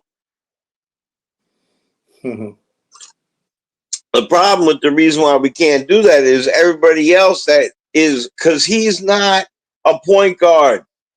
I'm not saying it like how many times I said this on the show, on every show. He's a combo guard. He could dribble, so they made him a point guard. Of course, he's been a point guard on every team that he's been on because he has a handle. So that's why he's the point guard. So he is a scorer, a natural scorer. All right? He's not a 7-footer. All right? Starting from the top of the key every damn time. All right? Cupping the ball, doing the same move every time. Slow, catching up to the person, not putting his hand under the basket. And I think it's tiresome. Like, you're gonna have half of the fans say they got that it's this person's fault. Half of the fans say that it's this person's fault, and half of the fans saying that it's the coach's fault. All right, I think the coach is. I don't want to call people names. All right, so I'm not gonna be that bad. He's trash. I don't know what he does. Does he do anything? Do you notice that he does anything?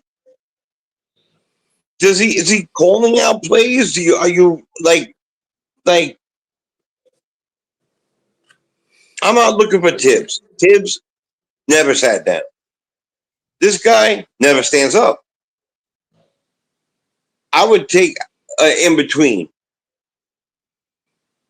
Calling out some good plays, rolling out there. I think they won despite him.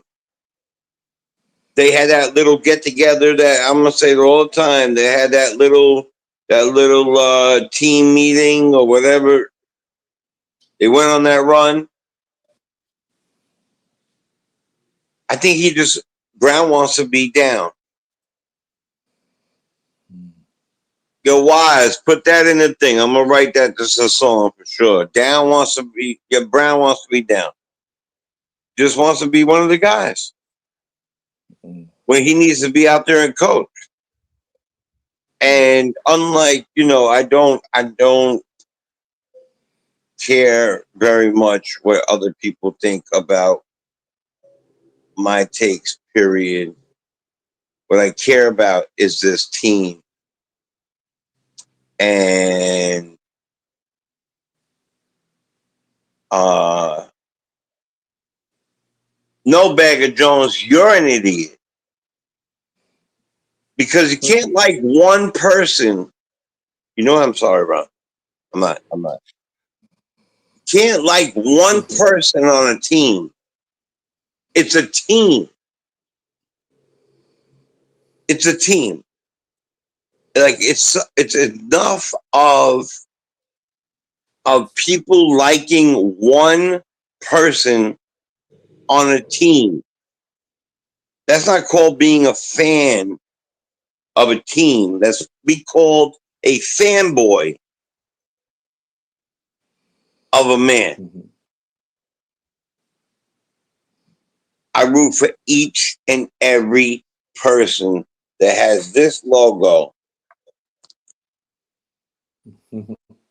on their jersey. All right? That's it. If they got the rock in their hand, I want them to do the right thing with it. Right? If somebody's going out, I want if Cat's gonna start at the top, and he always is, and he's gonna hook the ball, and he's gonna do all these things, then other people need to slash and help. See, what worked so good with Randall was when Mitch was underneath the basket. Randall got the rebounds on the other side, or the weak side, or whatever side you would like to call it, however you like to describe it. He would always rush in there to get it. Cat doesn't do that. Cat is a 7-foot perimeter guy. And we have failed for 2 years now to go out there and get, I know Diawara is up and coming, but he's up and coming, and we are on a championship path. We needed an established 6'9", 6'10", athletic 2-way 4 that could guard the 3, the 4, the 5. And we don't. And I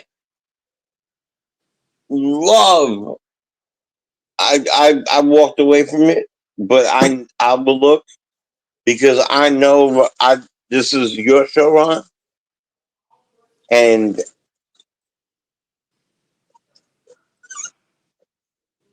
I'm not here for a fight. I'm here for the truth.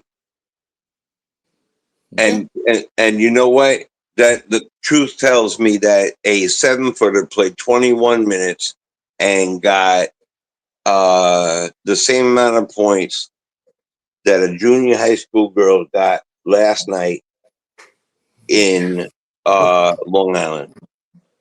All right, and I am tired of acting like, look, and for a long time, and this is not about Cat. That part was about Cat, but Cat has been consistently playing well for a good amount of time now. Mm-hmm. And I've been saying, look at Cat playing well. Right? I say it on T, say it on Blonde, say it here. But I'm just, we seem to get, number one, we always seem to get outpaced. Well, we are outpaced, right? Regularly. And that team, okay, it might be a fast team, it might be whatever, but like every team, like on that run that we just came off of,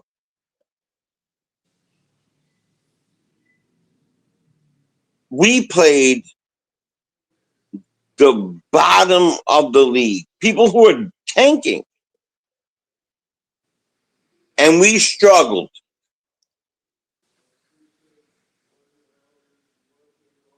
Every game. Every single game. So, you know, I know that there's a stat for this and a stat for that, and, you know, there's a, you know, percentage for this and whatever. But these things here, right? They tell you the most. Mm-hmm. And you watch it and you say, man, is he putting in the right people? Is that the right unit? Should he be guarding him? If Bridges is not playing well, why is he not sitting down? Why aren't we playing somebody else in there? Maybe we don't have someone else. Should we, right? I love sports, I think maybe too much. You know, and I love, and I have to come to terms with that myself, and I have to figure out something about that. But for me, I'm watching Mitch try his hardest they play. This is Mitch's role. You're watching it now. He's going to be doing this for a while, though he has amped up his minutes. But in 26 minutes, 4 and 6 doesn't really cut the cake. You know. So Mikhail has been getting on my nerves. heavily. And people have the nerve to like dribble. When you pass it to people, they're not scoring, and he still ends over 14 assists. I don't want that, JB. Here's the biggest problem. We don't have a 6'4" point guard. If we had a 6'4", 6'5" point guard, the whole thing would change. Because then that man is not a point guard. He's a combo guard who's more like a shooting guard, and there should be another guy facilitating the ball. Period. End of it. Okay. And they can ship Cat out of here for Giannis next year. I mean, that still may happen. We don't know. Who knows what's going to happen? It still could happen. You never know. Right. I only took 2 sips of coffee. I'm sorry. No, it's okay. Let me just say, you know, what I do is I try when people are speaking, I'm listening, but in my mind, I'm also thinking. I don't know. I don't think about it too much, but I'm thinking a lot. Weird. So what I was thinking was, and I think that as fans, we all need to understand this. We know that the Knicks run a read and react offense, and Mike Brown does not call out plays. You know, he lets the guys react and do their own thing to understand. But that being said, just because he doesn't call out plays doesn't mean the team doesn't work on plays in practice. Doesn't mean they don't run scenarios and different things that they understand that they need to orchestrate on their own. He's just setting up a situation where they're supposed to be doing the work themselves because he feels more confident that if a player understands exactly what's going on the court and knows what to execute and when to execute it, that they really have a great grasp on basketball. And the coaching aspect of it is like you don't have to wait for the coach to tell me what to do. I know what to do. I can see it. And he feels like that's a better way. And he's seen it. Golden State. It was working in Sacramento, and it's worked other places. And a lot of people are doing it now. A lot of teams are doing it. It's the new wave of basketball. It's the new wave of the NBA. So, but they're working on plays. They do work on plays in practice. They do have consultations and coach meetings where he is involved. And so I wanted to say this because I thought about this the other day too. I didn't have a chance to bring it up. The coaching staff, the offensive coaches, are getting together. They're having their meetings. They're talking about different things they can execute, different things that they're seeing in games that haven't worked or are working better than others. And they come up with game plans of what to tell the team. Hey, guys, this is what I want you guys to focus on. They may not be calling them out during the games, but they're putting it in their minds so that they know when we go out to play, this is what we need to be. There's game plans. There is game plans, right? That's the offensive side. Defensive side, Coach Mike Brown knows exactly what's going on the defensive side, and he's given Brendan O'Connor the autonomy to say, okay, continue to work with these guys, continue to do something. This is the game plan. This is what's been working, what hasn't been working, all the same stuff that coaches do. And have you guys noticed that the Knicks have bought in on the defensive end? And they should. It's no surprise that Brendan O'Connor, who had the Clippers as the third best defense in the NBA, all of a sudden has the Knicks as a top 5 defense. Once again, guys, we talked about this. When the hire happened, you talk about a guy being a really good coach, it's for a reason. You expect this stuff to start happening. I'm not that shocked that the Knicks are playing are going out there and orchestrating this well on defense. They have a great defensive coach. So it just takes time. It takes time, and people have to buy in on both sides of the ball. But I wanted to put that out there because I do think that, and I'm not talking about the fan that kind of looks at the game and understands what's happening. I'm talking about the average fan that just says, man, the Knicks don't run any plays. Coach don't call anything. And this is not to you, Jay. This is me saying it because I'm thinking about other fans. I'm like, they do realize that just because he doesn't call plays, the Knicks work on plays. He's just not calling them out during the game, but they work on stuff. They know different things to do. I just want that to be known because I know some people, let's call a spade, guys. We watch Knicks games. We're a little bit more into it. There's fans that just, oh, yeah, I'm at work. Oh, the Knicks won? Yeah, my team won. They're not watching everything. They don't know everything that's going on. It's like, oh, they don't call plays, so they just go out there and run. Like, there's guys that they don't know. So I just want to put that out there for the fan that doesn't know. The Knicks work on plays. They don't call them out during the games because the players are supposed to know their own plays to call out. They already know what's going on. They can see how the defense has got us in a zone. Okay, that means we got to do this. That's it. That's all I'm trying to put out there. Right. There have been more diversity and variety in offensive plays this year than I've seen in the past 2 years combined.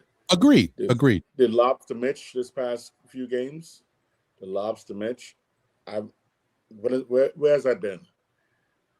I mean, the pick and rolls that I'm seeing, I know Cat doesn't roll too much often. That's also apparently available, and the players don't always execute it. So I'm not going to put too much on the offensive coaching or the head coach regarding that thing, because I've seen the opportunities for them to do different variable plays, and I've seen them not execute sometimes, but I've also seen more executed now than I've seen in the past. So I'm still optimistic about this offense, about what it does and what it's been doing, and how much they actually have some fluidly set plays. The plays are set, but they're in the motion of the offense, in rhythm of the offense. And I keep seeing the opportunities there. Part of it was because GTA has a special gift. Kolek has a special gift. But I've also seen OG and Mitch, a combination of lobs that I've not seen before. And so I see the ascending offense. I see them developing. I see them climbing and creating more and more the possibility of being what they really should be. What they did, for 4 of the past 6 games, they put up 130, 140 plus points. So I'm just saying, I'm very, very optimistic about this offense and what can happen as they fall into what I think is the same pattern that they did with defense. And they slowly but surely, yes, 8 games left, but they get in there, and I think they know it. They just haven't quite clicked on all cylinders consistently yet, but it's coming. I think it's coming. I'm scared of those lapses, though, of 14 points in the first quarter or 8 minutes left scoring a basket. That still worries me a lot. And that really is a very big, Achilles heel about us. Slow starts and lapses of 6+ minutes without even scoring a basket. Right. Shout out to Surin. He said he disagreed with me. He says, Ron, the offense is the play. The motion in the triangle offense is the plays called. Read and react is a system offense. Yeah, but that doesn't change what I'm saying. How does that change what I'm saying? I said that the Knicks have offense that they work on, that they run plays in, and that Coach Brown does not call out plays when they're playing because they're already supposed to know what to do and how to react. But they've worked on plays. You want me to change it and say they've worked on the system to understand what the motion is supposed to be, where guys are supposed to go in the motion? That doesn't change what I said. That's exactly what I'm saying. That they're working on things in practice to the point where they're supposed to know what to do. I never said they don't call out any plays. It's just like, hey, I'm going to run here. You guys see where I'm running, so you run the opposite way. No, they work on stuff in practice, and when the game happens, the coach is not there calling out certain things. Now, that being said, maybe he does have when coach calls timeouts, maybe he does have terminologies for the motion, right? Try motion 1 or motion 2 or try ice cream, whatever. I don't care. Doesn't matter to me. It's just obviously he's telling them something. Coffee. Yeah, but I'm just saying, like, there's got to be a lot of the work is done behind the scenes. A lot of the work is done in practice. A lot of the work is done, when they're not playing the game, so that they can be better prepared for the game. So it's for them to, and the fact that you see the Knicks becoming better at anything and changing where their standings are within the rankings is because as time is going by, things are becoming easier. The most relevant thing there is the defense. the Knicks weren't a top defensive team to start the season, right? It took them months to get better, and they're now getting there. Now, of course, the game versus Charlotte is not a good indicator of that, but you guys know the Knicks have been playing much better defense. Even look at, you go from one game to the next game. Look at how they played defense in the New Orleans game. Like it's a tale of two cities. New Orleans, they were getting after it, and OG was all over the place with his defense on Zion, and other guys were stepping up and doing their thing. Bridges had an effective game in that as well. The other thing I wanted to bring up too is that Cat, you know, like I said, Cat has been a warrior. He has been playing well. I don't want to blame Cat for the loss. I want to blame the bigs for not rebounding effectively. I want to blame the team for not playing good defense versus Charlotte and letting them get whatever they wanted out there. That's what it was, right? But the whole news that we found about with Cat's dad, I mean, he's played 2 games since, you know, when all that was happening, and he played great. So Cat has been playing, you know. He had 21 and 14 versus New Orleans. He had 26 and 16 versus the Wizards. He's been playing throughout all of this. So I just wanted to put that out there. Also, while I have the mic, I also want to say, listen, everybody's going to have differences of opinions.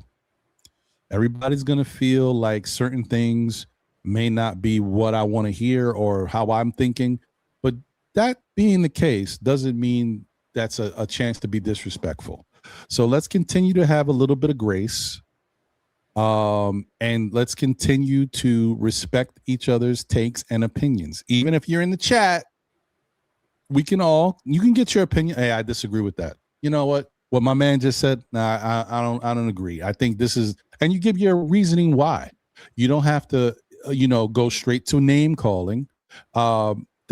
This is my whole thing is I want us to be better fans. Okay. You can be better fans, still have your feeling, and get your point across. We don't need to be jumping out the window. The ledge is here for a reason. I don't need it. See if I know the ledge. You do not have to jump out the window. We are here. So that's it. That's all I got to say about that. Y'all know how we need to be handling ourselves. Let's get right, y'all. Let's get right. Everybody's entitled to their opinion. I respect all y'all opinions, but let's keep it classy. Freddie Blassie. I know some of y'all don't know who that is. Young whippersnapper is what it is. Is there a Freddie Blassie? Someone mess around.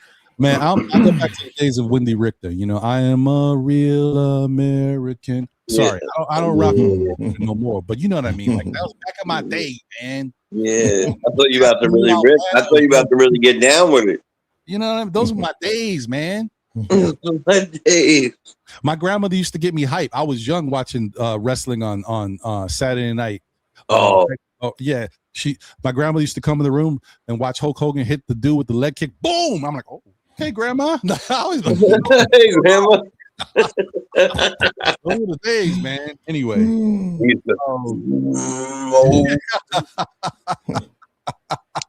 When you saw the finger, it was about to get finger. It was the finger, right? It was always the finger. It was like first it was a shake, like the finger, then the eyes,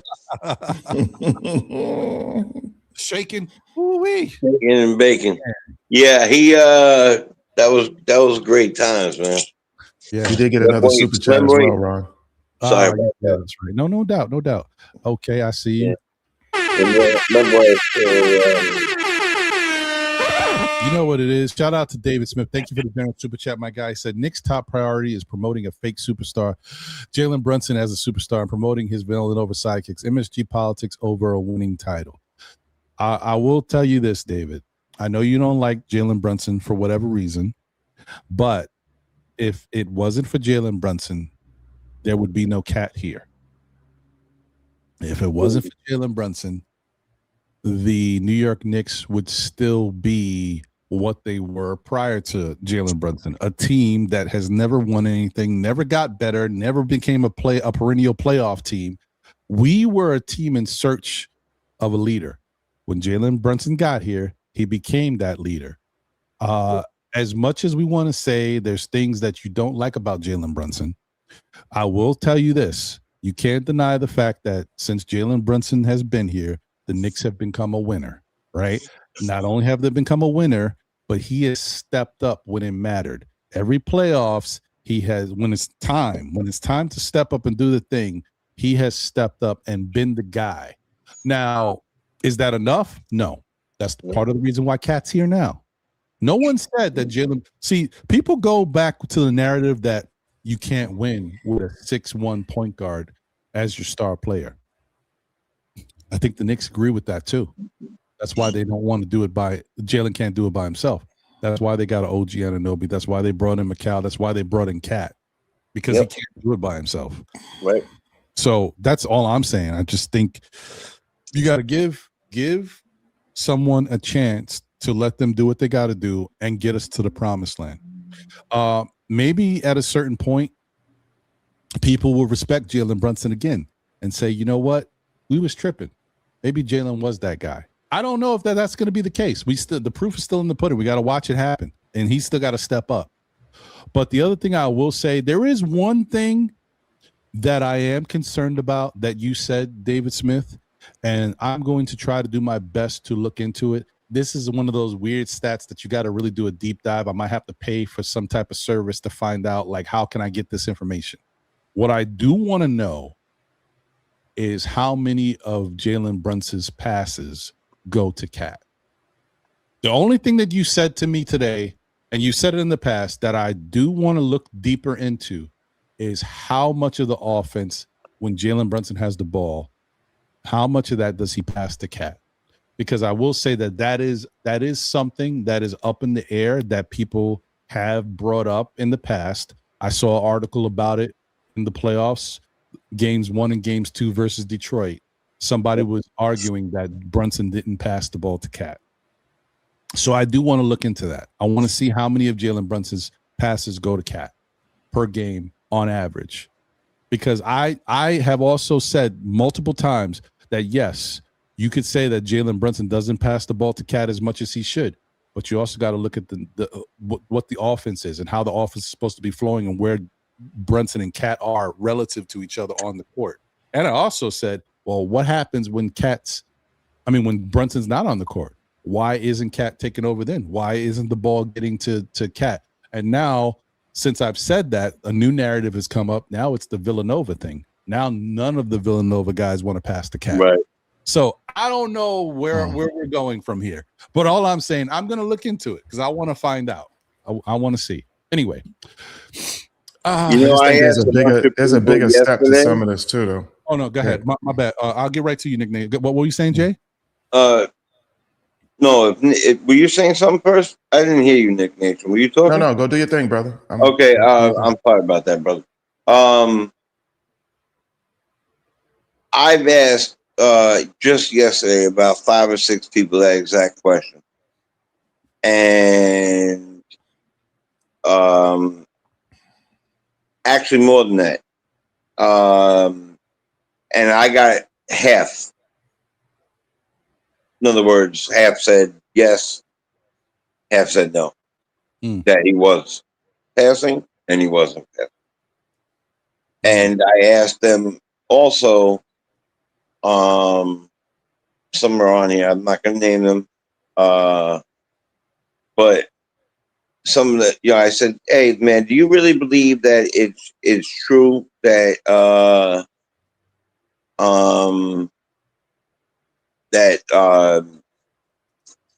Cat is not being passed the ball by JB and the Villanova boys? That's what I said. That was the question I asked. And like I said, I got a 50% answer on that. Mm-hmm. Mm-hmm. Yeah. So if 50% of the people are saying that, then I'm going to give it a little credence because that's half of almost 10 people saying that, right? Right. A little credence, and then I heard it on another show I don't listen to any other show. Sorry, I heard it at another place, and and a lot more people were saying it was about half, when I didn't think it was at all. They seem to get along fine. They seem to talk fine. They seem to, but we don't really know any of that stuff. Right. Well, I will say the only thing that I've been able to find so far is that last season, Jalen Brunson averaged approximately 10 passes per game to Cat, right? In the regular season. Obviously, there was some issue with like I said, that brought it up. That was from the same article about those games, the 1 and 2 versus Detroit. But to me, if he averaged 10 passes per game to Karl Anthony Towns, right? And he's not the only person that gets the ball. Other people have a chance to pass it to Cat. I think that's a pretty good amount of times to pass the ball to Cat. I don't know. Maybe I'm wrong. Maybe a point guard is supposed to pass the ball to a star player more than that. But remember, the ball does move. It's in OG's hands. It's in Mikhal's hands. It's in Josh's hands. So I don't know. That to me seems like a decent number. I don't know. But like I said, I want to do a deeper dive to see what's going on this season, if I can find out those numbers. And I will share them with everybody. And we'll see where we go from there. But Nick Nation, you were going to say something. My bad, brother. Oh no, it's all good there. Well, definitely. Let me say too again. Big shout out to the chat. A lot of energy definitely in there. And if you're new here, just put in something to say. Hey, we're new. We'll give you a bit of a shout out there, because some of these people I don't think I've seen before. But I love the passion that switches going back and forth at it, and the takes. And believe me, we love controversial takes. We love strong takes. It's just that most of us, we don't like when we hear the insults that you have to give a person first. Just say what you're going to say. Leave the insult part out, and it's all good.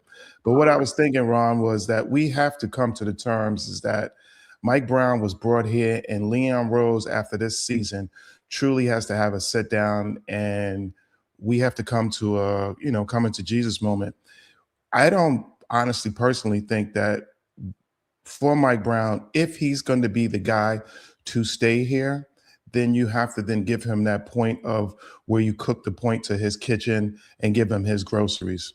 And being the fact that you know what I mean, how we feel about the point is giving him his groceries, because I don't believe he has the personnel in which he likes to run his system of offense.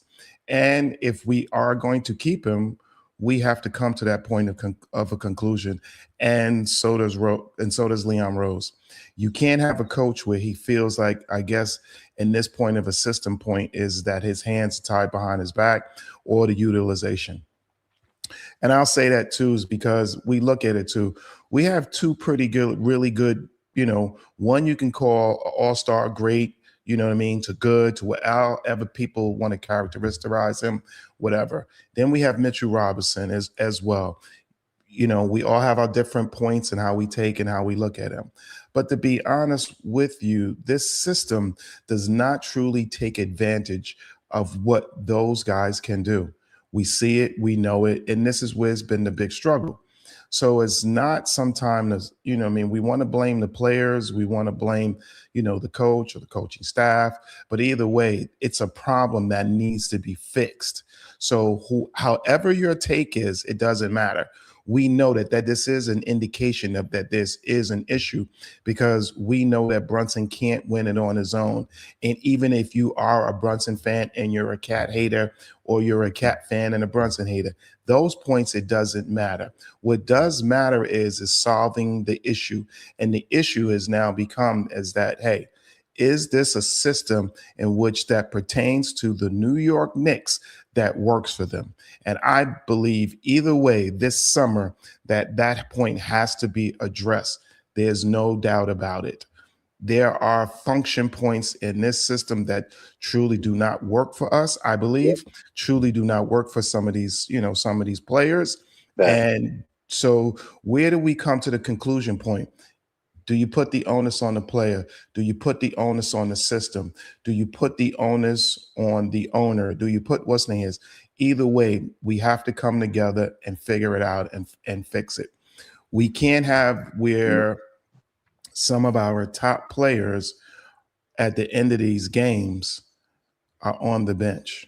I don't care what you say or who, but that can't be.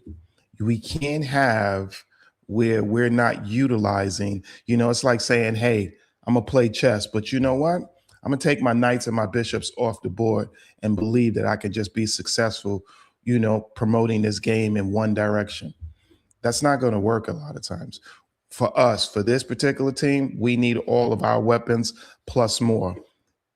We complain and say about other teams, about being hurt and other things. And I hate to say it, the Knicks have not really been a team that has really truly suffered, injuries to say that we're at degree for some of these other teams. Some of these other teams have been worse off. And unfortunately, that their record is not that much worse than ours. So that tells you that we're still winning, we're still overcoming, but there are so many flaws that a lot of us see. And then when they get exposed, and then it's like, oh, we didn't see that come. We saw it coming. We have a lot of fans, we have a lot of people and a lot of other what's names where they, they're a proponent of what I would call the ostrich ideology, where, I'm gonna duck my head in this ground and hey, if the danger passes me, I'm good. But otherwise, then I'll get up and keep moving around. No, we see the problems. Are a lot of these problems addressed? Some were not. Some are bigger, I think, than the people that we have. Some of them are bigger than the system in which we have. But one way or another, we got to figure it out. And right now, when we get these losses like this is why some of us are so much passionate that when we lose, because we learn so much more from just a 97-96 win over a team that we should have, torched in certain instances. So with that being said, Ron, I ain't gonna beat this too much in the head, but I just think that in the end here, this personnel does not fit for what he's looking to do. I think, we need hey, to me, to be honest, would I have switched McHale out for CJ McCollum? 100%. Why? Because I just think that he has the handle, the shot, the creation, the ability to, and to just not say him per se, but a player like him. And right now, we don't have that kind of player to help in addition with Brunson and how to move this system, how to get players better downhill. Mike loves for us to get downhill, but honestly, we don't have the great players that have the handle in order to get downhill. So that leads me to understand that, yeah, there's some personnel flaws in this system. We got to figure it out. And right now, Leon, I got to give Leon a C to a D or to a F, however you want to take it, because he hasn't addressed that. And the people that he did bring in it truly didn't address it. Bringing in Alvarado, okay. But then there's a flaw in Alvarado. The flaw in Alvarado is he's my height. That's a flaw. I get it. Believe me, I know how passionate I can be. I was a passionate person who liked to play defense like that.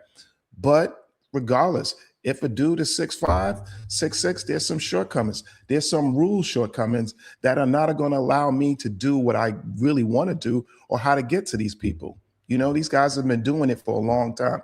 They're pros. We get it. We get that Alvarado's a hard worker. We get to what's named this. But he's got to work that much harder. Why? Because there's a floor point in what point of his height as opposed to going up against a lot of these guards. These are floor points we have in our systems. We got to address that. We can't get all angry and keep saying that, oh, yeah, this, that, and this. Like we always said, and our parents, everybody else have said to you, you ain't getting no water out that rock, my friend. You can hope and wish that you want, and roll it out there, but you're not going to get that water from that rock. So, and you're back, Ron. Hey, I'm sorry, I forgot you was here. All right, it's your show. No, I'm back, baby. Nice. By the way, no facts, all that. The exception of Sohan and GTA, which players has Mike Brown had input in getting? None, right? None. McHale is a Tibbs player. In certain respect, Tibbs was there to potentially veto that trade. if he had enough clout that we think he did.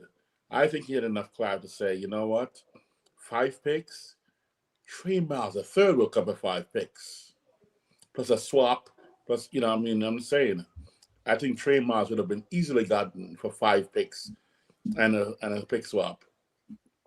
I'm not. I don't know if you guys agree or not, but that would be a much better fit if we had Trey Miles a third, OG, Cat, Brunson, and then I'm sorry. I mean, I'm not again. I love Hart, but I'm a Hart on the bench fan. Hart's a 6th man of the year fan guy for me. Started.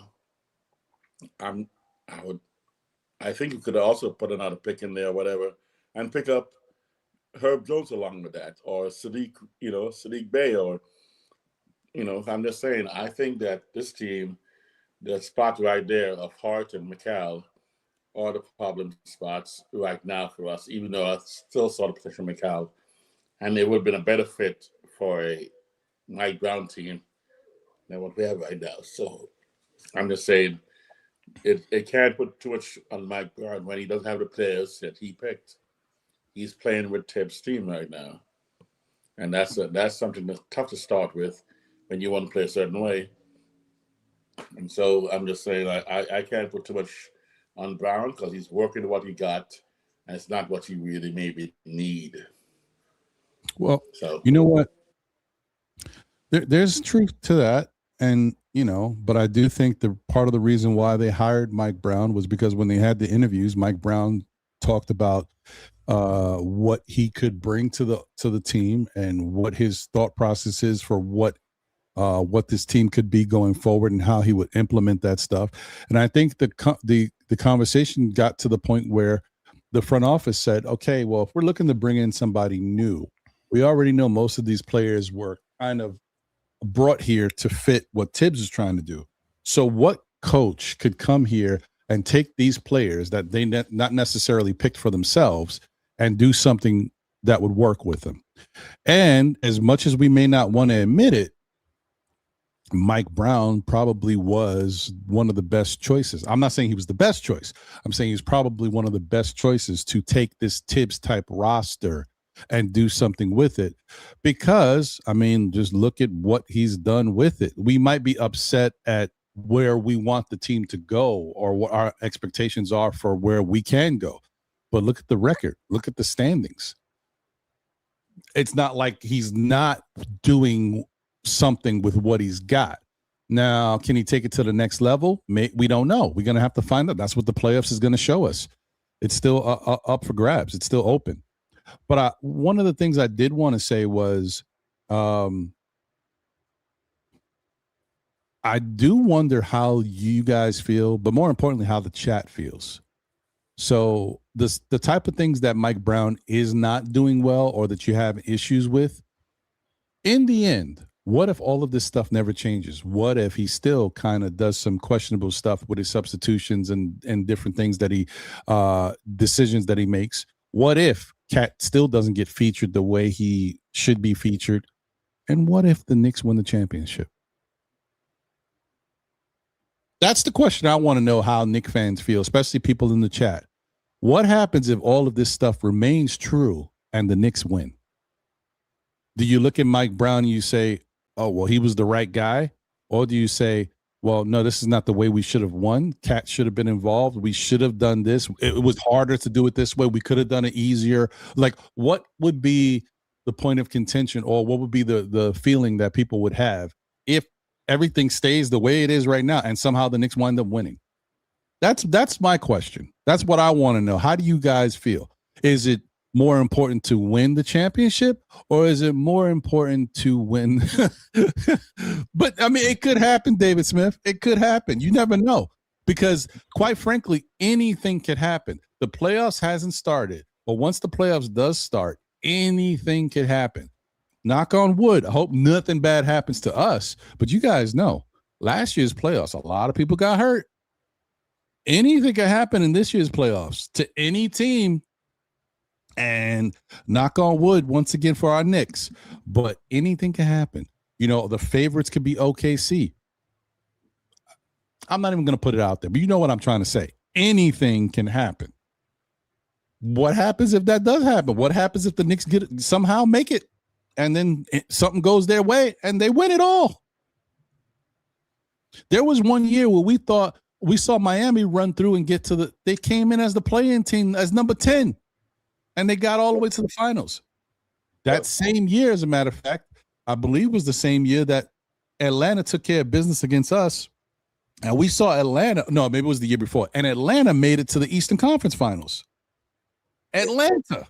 And we know that Atlanta team was not good enough to really be in the Eastern Conference Finals, but the Red Seas parted and they had a road. So I'm just putting it out there. Anything could happen. And so as much as we want to say what we want to say, let's not forget the other thing. And this is the thing that I want everybody to remember. I think the Knicks can't wait for the playoffs. I think this regular season has been too damn long for the Knicks. I think this Knicks team just wants to get to the playoffs so they can do something and get back to where they think they deserve to be. I could be wrong, but I feel like that's what's going on with this team. I think guys like Josh Hart, guys like Jalen Brunson, like Mitchell Rob, they want to get to the playoffs, and let's just get it going, y'all. Let's do something. I think guys are just, they're ready for it. So we'll see what happens, though. Anyway, that's my thought. Jay, since you're up, what's your thoughts about that? How do you feel if this Knicks team, what you've seen right now, doesn't change? Herky-jerky, up and down, Jekyll and Hyde, light to dark, green to yellow, and they wound up winning the championship. Or let me not go too crazy. Let's at least say making it to the NBA Finals. Well, I'm not I see that. That's like three questions in one, right? Or three responses. One, winning cures everything. So you win the championship.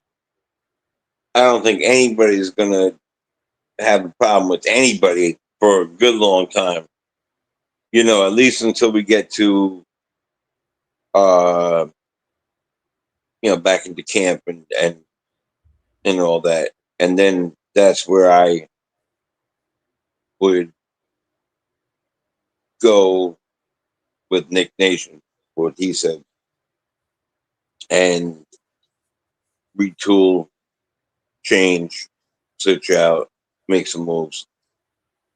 But if we win, winning cures it all. Now, do I think if we win, is it because of Brown? I'm not quite sure if that's what you said or not, but I think it might be more despite him. But there's a whole bevy of coaches on that team. So they might have the ear of somebody else might have, their ear.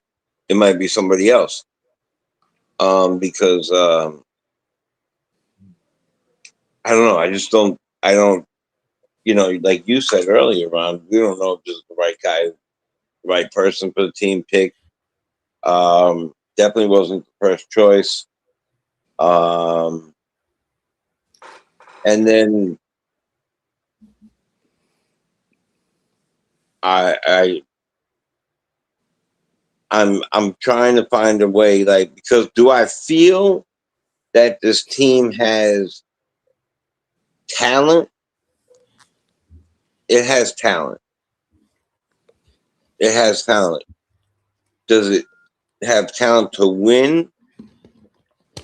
I mean, look, I didn't think that Miami team had talent to go all the way to the finals. And I think we're better than that team was. But there's a different Jimmy Butler in the playoffs than there is in the regular season. So you got to add that to the equation. And then if we make it to the finals and we don't win, I'm going to be pissed off. because there's no way you make it to the finals and lose and be happy. So, I mean, I don't know anybody that maybe you can. I can't. Like, I'd be elated to make it to the finals. At this point, I'd be very surprised, but I would be elated, and then I would be completely destroyed if they didn't win, because we're at the finals. Mm-hmm. You know, so it's like, right? You want to win that.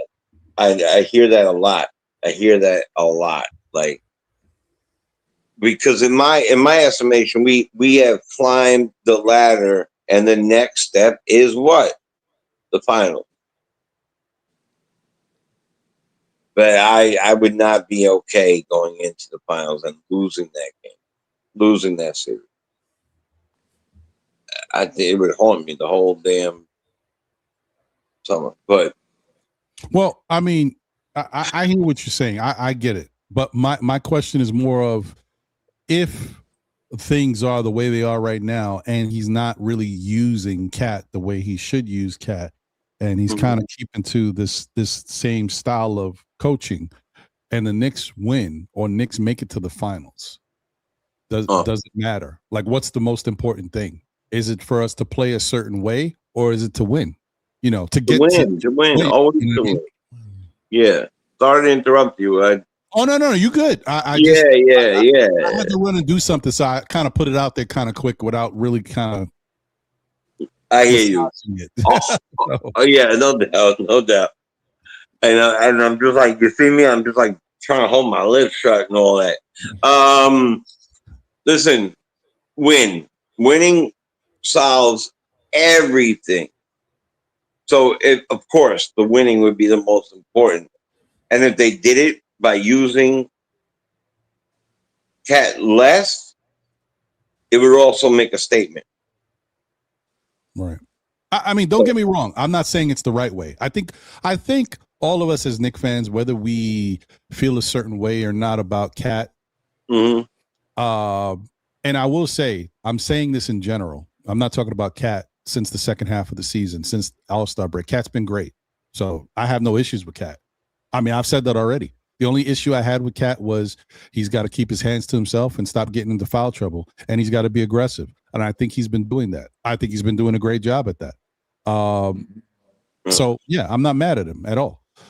But the only thing is, we need to obviously understand what's best for the team. And I do think when people are saying maybe the game should be, driven through Cat, I agree.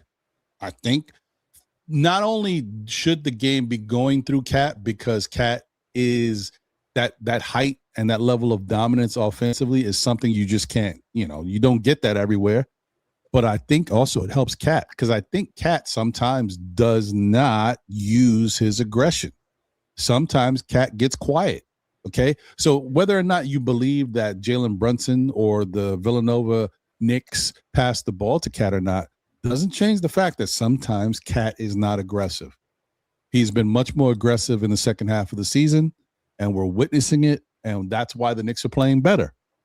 All I'm saying is sometimes Cat goes back into those modes where he's not that aggressive. The Charlotte game might be one of those games where you can point and say he wasn't that aggressive. He had 3 rebounds. He just didn't look that aggressive. So it's just one of them games. Listen, if anybody's allowed to have one of those games after the second half he's had, Cat is, especially with what everything's going on personally. I'm not mad at him. It's just one game, but we're talking about it, and we on the end of the world train over here. Like it really has. Yeah. So we're talking about it. But another thing I wanted to say, and this is no knock on you either in the chat. First off, shout out to Jer's Real Sports Fan, Cat and Bridges to start game. I have no issue with. Okay, they're talking about some other stuff. Shout out to 5 Adam in the building. Shout out to my guy Craig in the building. What up, Craig? Hold on. Damn it, where is it? I didn't star it? Come on, Ron. Hate having to follow something. There it is. Shout out to Jimmy Henry in the building. Jimmy Henry says the NYK, New York Knicks need another player with a dominant personality instead of sitting back and awaiting for JB's 16 seconds of ball control and late passes. Once again, the thing that we do as Knicks fans is what we listen to the narratives. The narratives are there for real and for a reason, because that's something that was present and it was relevant. It's not relevant now. That's 16 seconds and the ball dribble and all that stuff. That was last year's Knicks and last year's Jalen Brunson. That's not this year's Knicks. That's not this year's Jalen Brunson.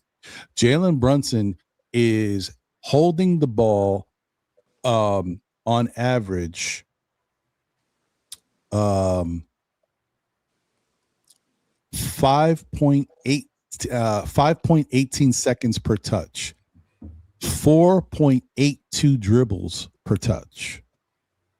The ball is moving this year. The comparison to last year is he was averaging 6.06 seconds per touch, right? So it's not the whole 16 seconds of a 24-second play clock. It's not the dribble, all of that much. Okay, it's changed. So to keep saying that that's the narrative, like he's holding the ball 16 seconds of a 24-second shot clock, it's wrong. It's changed. I just want to throw that out there because I know that's what's stuck in people's heads, but it's just not true. That's it. I'm looking at the 2026 numbers, and that's what it shows. Remember, that came out of necessity, and right. he was stuck in necessity due to the fact that they were hurt the year before, and they had 6 players going into that the East Finals, and they looked to him to carry them, and right. I believe he was stuck in that, and that's it. I'll leave it there. No. And the other thing I want to say too is it's 14 seconds when you look at it like what Jimmy Henry is saying, but even that is skewed, right?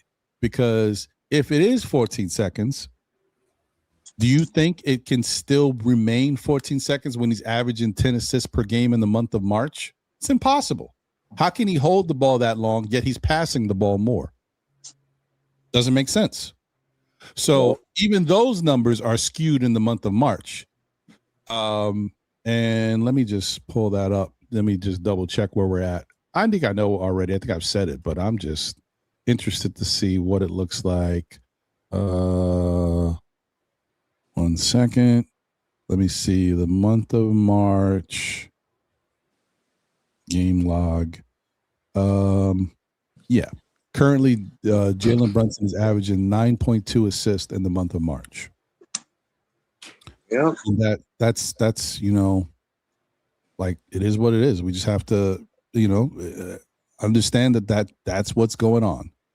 He is definitely trying to facilitate more and move the ball more than he ever has before, not just as a Knick, but as a player in the NBA. He has never passed the ball this much as a player in the NBA.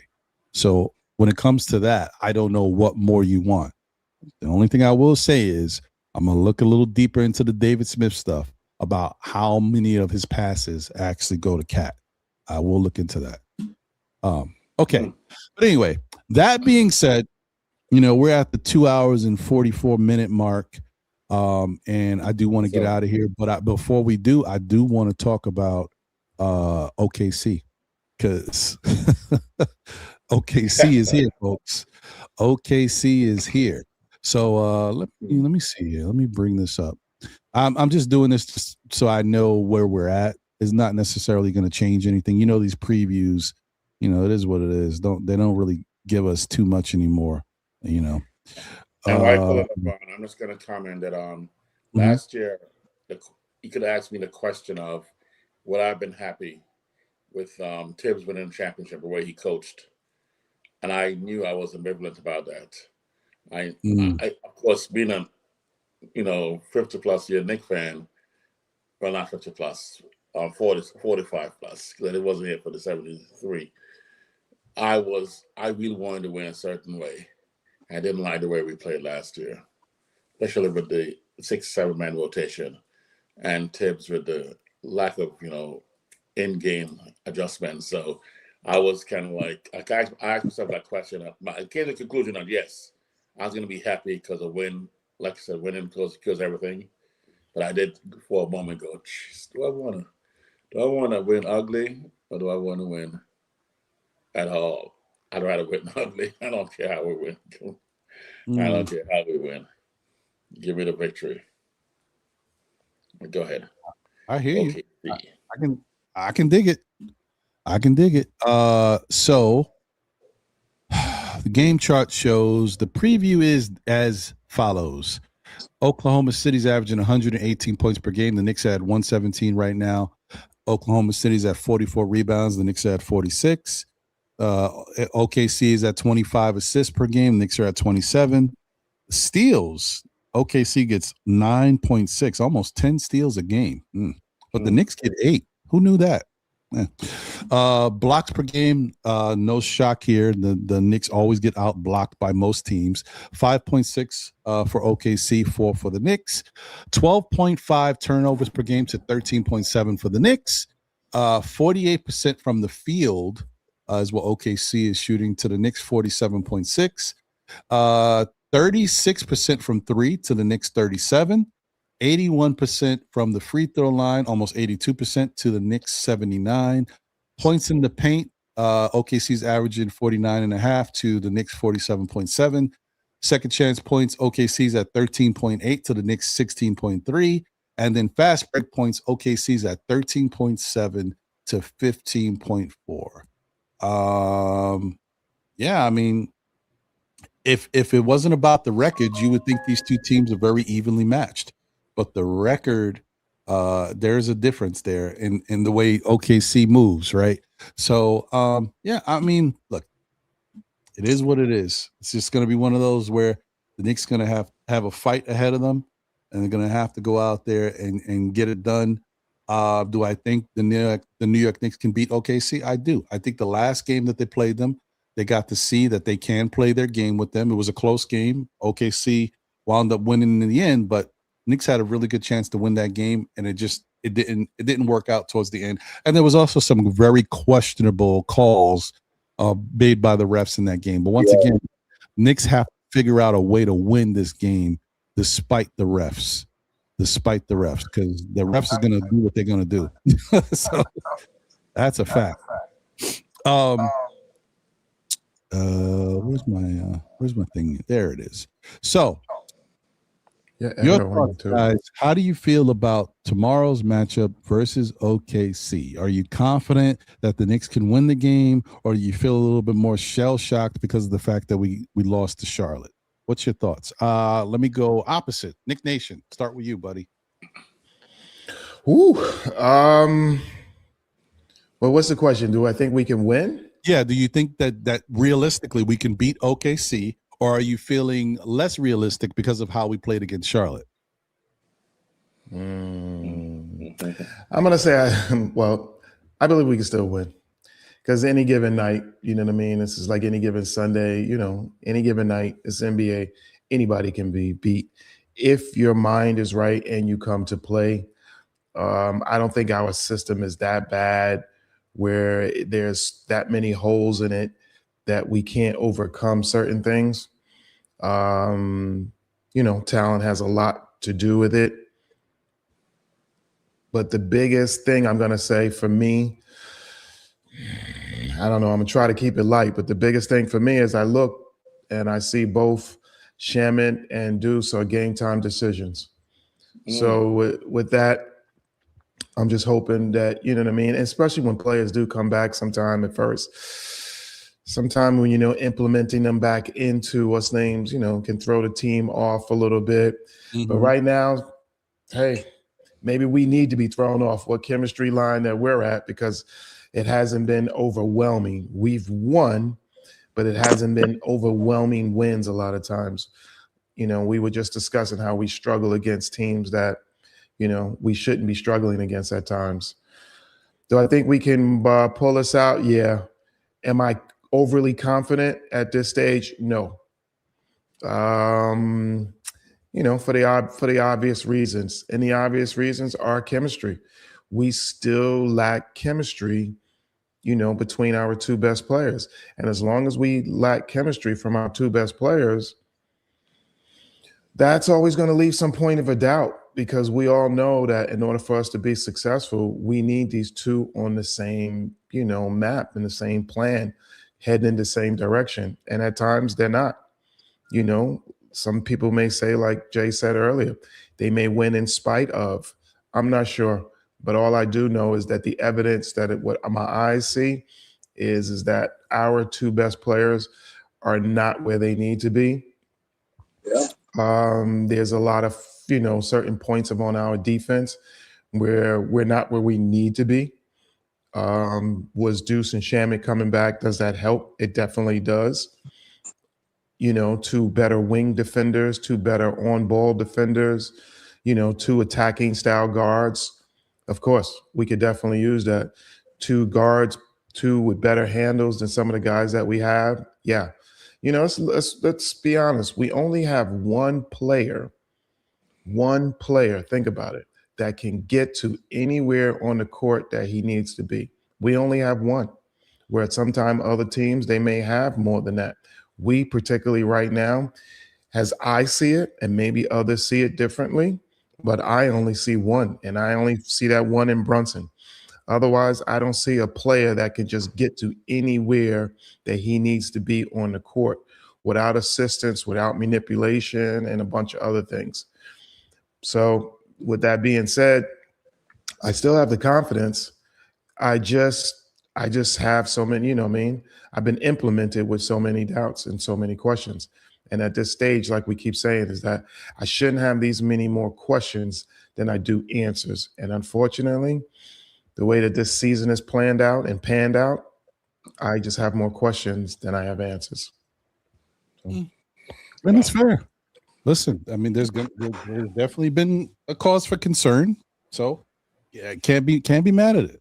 Just got to understand that this is going to be a work in progress. For sure.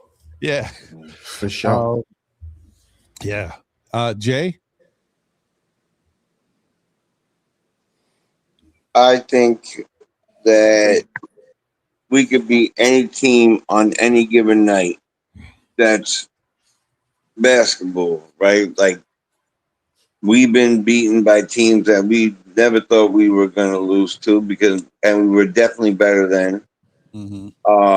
I'm not sitting here saying that we're better than this team, and I'm not sitting here saying that we're worse than this team. Again, I do believe that they're more athletic. Their pace of play is faster, which is usually our Achilles heel. And they're a dominant team for sure. They're a dominant team. They're in their position for a reason. They're also pretty well coached. And then I know it was like a dig on the coach, but I'm not feeling this coach as much as you might have guessed. And I don't know if you could have picked that up at all, but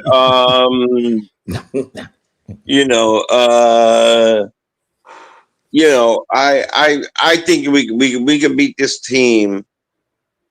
I think if they channeled like the fact that they just lost to a team that even though that they're on a run and they're really good and they're shooting threes and they're younger and they have a pace of play that's crazy, and that's Charlotte. To me, Charlotte reminds me a lot of OKC. Just take a look at how they play, who they play, but It's because they have many different people that could do a lot of different things, and the only difference is I'm not quite sure if they have that. Well, the jury's still out on that. I take that back. They're sort of like it. So yeah, I believe we can win. Will we win? I can't. I wouldn't put money on this one. And I did on Charlotte. I really thought I did. but that's not why I'm not putting money on it. I felt we were steamrolling into Charlotte. No, we weren't steamrolling. We were winning into Charlotte. And I felt like because we were winning, that we were gonna stay that way. We didn't. So I mean that was but in fairness, that was the best team that we've played in the last 8 games. So right. But we did play, and not that they're in the same league at all, but I was really glad that we played New Orleans last. Right. Because they were tougher. They listen, no matter what their record is, they're a better team than they have been. And injuries did that to them. Right. So agreed. That's and all. So I think the one thing I'm happy about is that the Knicks did get to face Charlotte before OKC. Yeah. Because that kind of like, snaps you out of that bad team thing. Like now you play somebody good and you had to run around and move. Be ready for OKC. That's kind of That's a great point. Not a bad one to go right into OKC right after the Charlotte game. So hopefully that translates tomorrow and we see how it helps the team. We'll see. That's a great point. Wiz, what's your thoughts, my brother? How you feel about the Knicks versus OKC mañanas? Well, as I said before, I'm confident about this team, more confident than I was at the start of the season or even at the post-Emirates Cup about us winning a championship. However, I think we're going into enemy territory with a team that has a proven track record, that's played under pressure, and that's shown that it can actually stand up to almost anybody. So my thought is that they have the advantage. And if I were a betting man, if I had to bet, I would actually go ahead and pick OKC by 3 to 5. However, yeah, there's no debate. This is the way I feel about it. Right now, I think they're just slightly better than us in their territory at this point in the season, the way they have meshed and the way we have meshed. So I'm picking OKC by a few points, although I'm still a Knicks fan. And that means I am a fanatic. I always think we're going to somehow turn it on and win the game. But logically, I'm saying they have the advantage on us at this point in their house with their current assemble of team, coaching, everything's in place for them. And we're still tweaking what we need to tweak. Of course, Deuce is showing up. And if he plays, all bets are off. We're still going to lose by 3. Right. So I will say that I think the Knicks are going to win tomorrow by 10. Ooh. One thing. Some money on that right now, Ron. I'm going to bet. I know. 10 grand on that right now. I know. Yeah, I'm gonna put money on in my mind.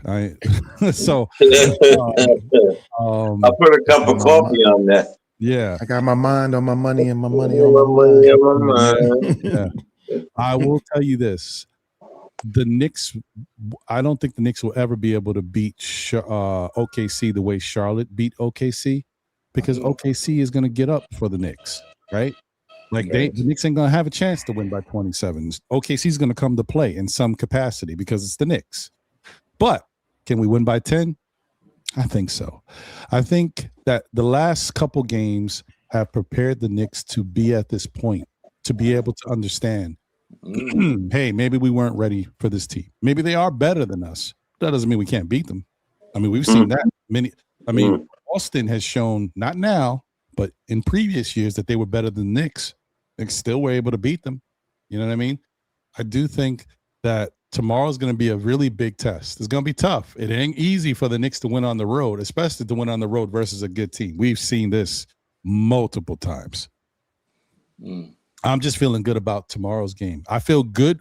I feel better about tomorrow's game than I do about the Houston game, because I just feel like this Knicks team is going to say to themselves, you know what? Hey, man, we can continue to get second guessed every game we play. But you know what? Let's go out and see if we can make a statement.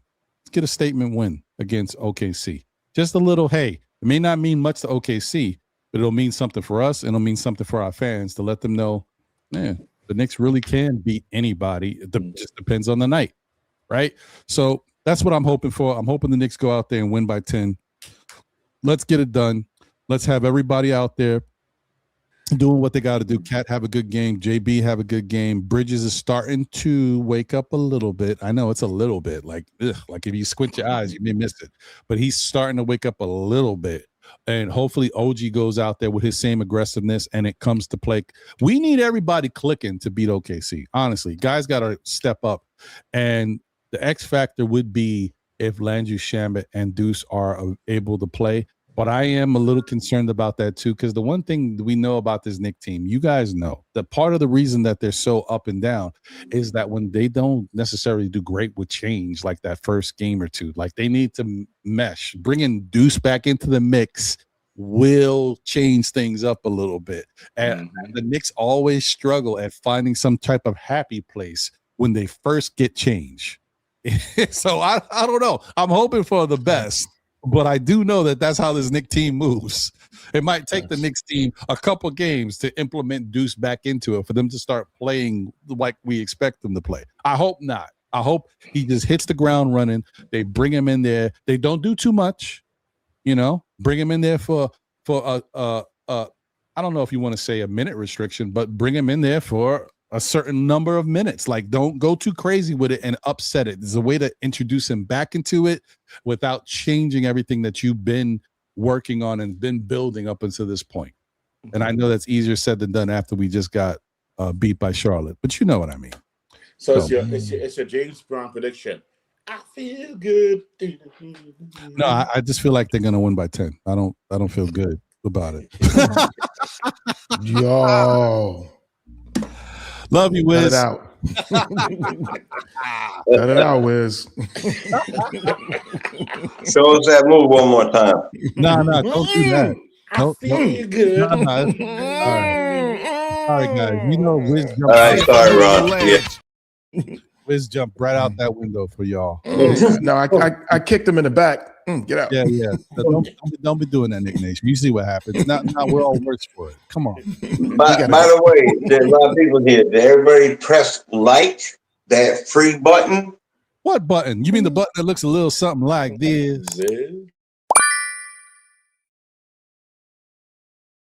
Yeah, please do. Hit that, smash that like button. Don't hit it. Exactly that button. Smash it. Thanks, guys. Thank you, Jay. So, and by the way, if they don't smash the like button, I'm gonna keep singing and dancing. Just let you know. Oh, please smash the like button. Now this is one of those times where you can call your peoples, tell them Ron needs us to smash the like button desperately, as never before. Like, never mattered as much as now. Mm-hmm. I got that SPD face on. Y'all see my SPD different face? phones on the computer to press like. You know what the SPD is, right? The SPD face. Silent but deadly. Silent but deadly. Ooh. Who did? Oh, in an elevator. Oh, crowded elevator. Ooh. Oh. Or the subway. Yeah. Terrible. You're on the subway and someone do that and it's packed. Oh. It's like when Wiz, right? As soon as Wiz starts singing, our whole face. Ooh. Or maybe that's the soul. It's hitting you like, ooh, that boy good. That's what it is. That boy's good. Exactly. That boy good. Anyway, I just want to say thank you to everybody that's tuned in and rocking the show. Appreciate the support, all the love. I didn't even get around to everybody's final words. So real quick, guys, your final words, Knick Nation. My final words is that I love this show. I love being on with you guys. You know what I mean? I love the chat. So let's keep going. Let's still keep being Knick fans. Let's stay positive.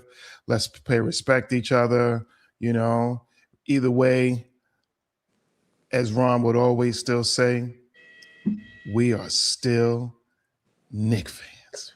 Very true. I had to get that in one time. I tried. That was my best. That was my best Jay Chosen impersonation. That was pretty good. I tried. That was you did. You put sounded good to me. Sounded good to me. Wasn't bad. I was gonna do the exact same thing, Nick Nation. Dallas Cowboy still in my signs. Wiz, hush, you Wiz, hush. No, it's on you, Wiz. Go ahead. I gotta get you now because I don't want you to be the last one. Go ahead, Wiz, please. Okay, I'm in Florida. I've been having some jerk chicken patties, ackee and saltfish, some mashed potatoes, some. I mean, name it. Sardines for breakfast, sorrel, every kind of Jamaican food, big giant avocados. Because in California we have the little tiny. Right. They got good avocados out there. Oh man, we call them. They're like $7 a piece, though. Rasta pasta, name it, everything. Ooh, you eating good, spicy, yo. But I've also been, hypertension in a bag, buddy. Take it easy. But I also have been exercising more. I have exercised in the past 10 years. Because basically I'm on vacation for the past 3 weeks. I walk like 10,000 steps every day, walking and talking. I've been walking and talking around. Nice. Push-ups and lunges, everything. So I'm feeling good. You back, baby. I'm not gonna say. Please. But again, I said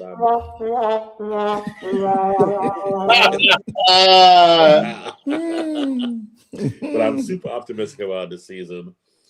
Again, tomorrow it could go either way. Again, I'm to try to be realistic and not get my hopes up anymore. I love the win. Kind of like last night with St. John's. I'd love to win. But understand we're playing a somewhat slightly superior team right now. So we have the capability of beating them, of beating anybody. So now I've been through all kind of struggles. And right now, no matter who the coaches, no matter who the players are, I'm still Knicks fan. This guy, as much as I can't stand this guy, he's so good sometimes, right? I feel good, man. Okay, Wiz, way to bring it home, brother. That's what I'm talking about.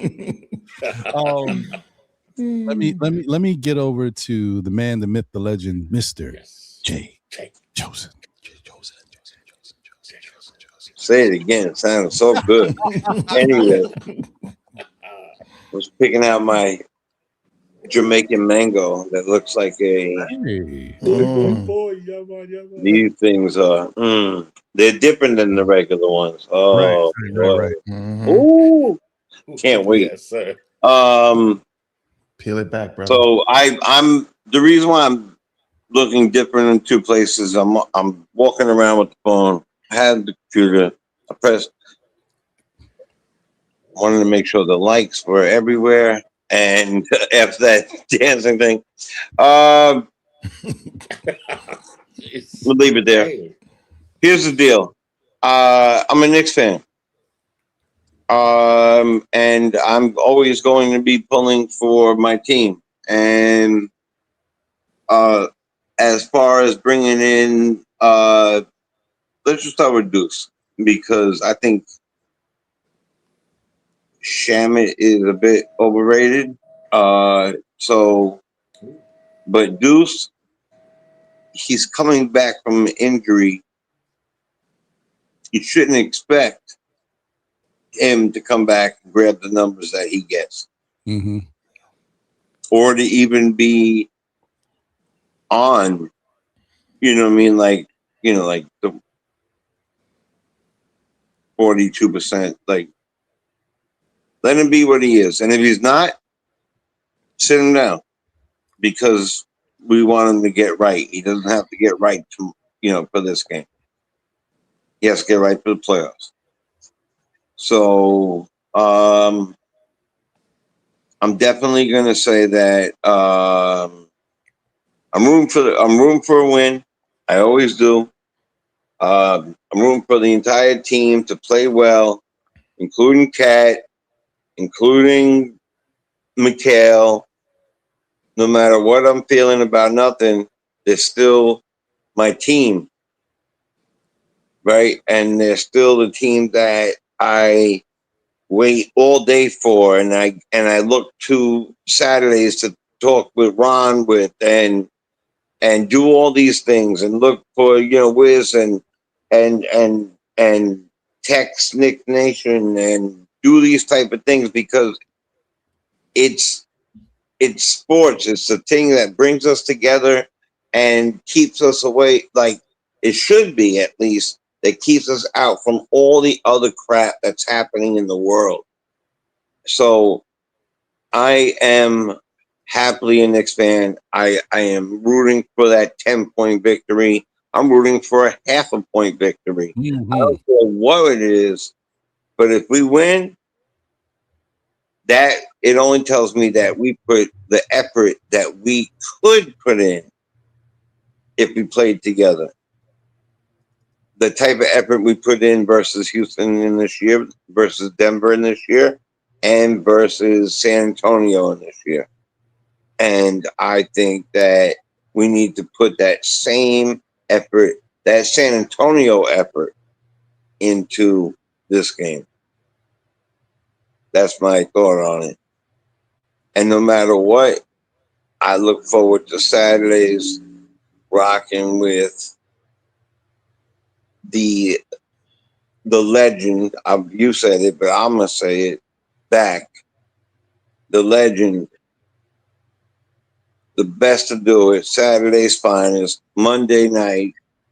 Don't forget about it. I know you're going to say it anyway, but love the Saturdays, love the Mondays. I look forward to seeing you. You're awesome. I want to be just like you when I grow up. And and I really mean that. And I appreciate you.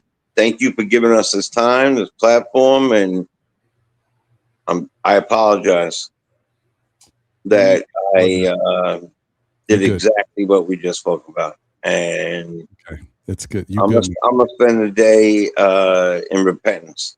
So, and I mean that in some ways, for real. So,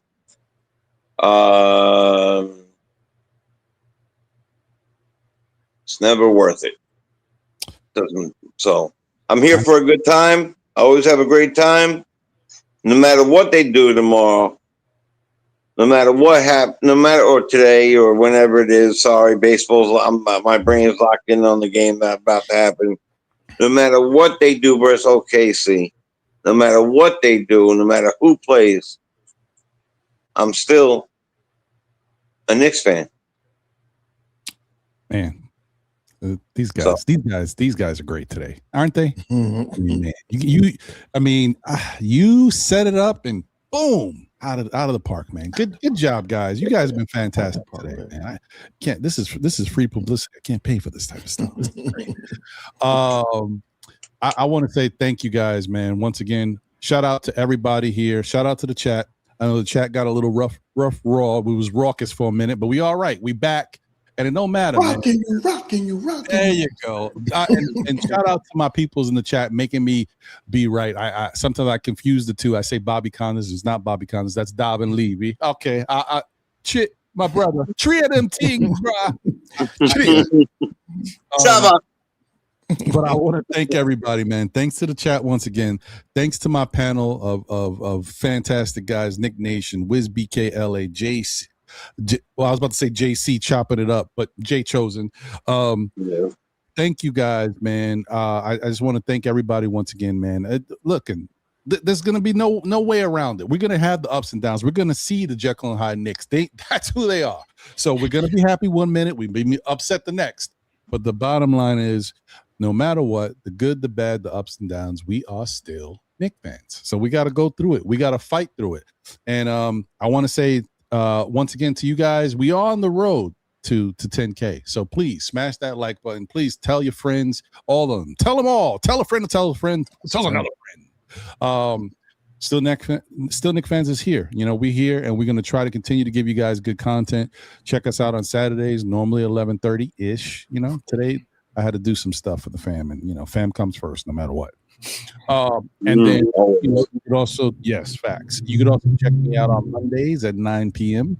for SKF Weekly with myself. Sometimes my brother John or my brother Jose holding us down on the ones and twos. You know, we always here, man. Even when we can't be there rocking together, we still there. So please continue to support us, show the love.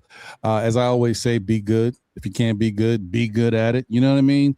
But before I get out of here, before I hit the closer, I do want to say I'm going to play this Jay Boogie song real quick on the way out. One more again, for those who missed it on the Monday show, Jay Boogie hit us with some heat, and I didn't have a chance to play it last Saturday, but I'm going to hit it on the way out. So without further ado, peace. Thank you guys as always for being here and rocking. Let's have a great day. Enjoy the temperature. Well, not the temperature, but enjoy the sunniness of the day. It's cold out there today. I don't know what this weather is, but it's cold out there. I just can't remember. Whoa. What's going on? So just enjoy it for what it is. We're getting into the time where it's going to start getting fun. You guys heard the weather.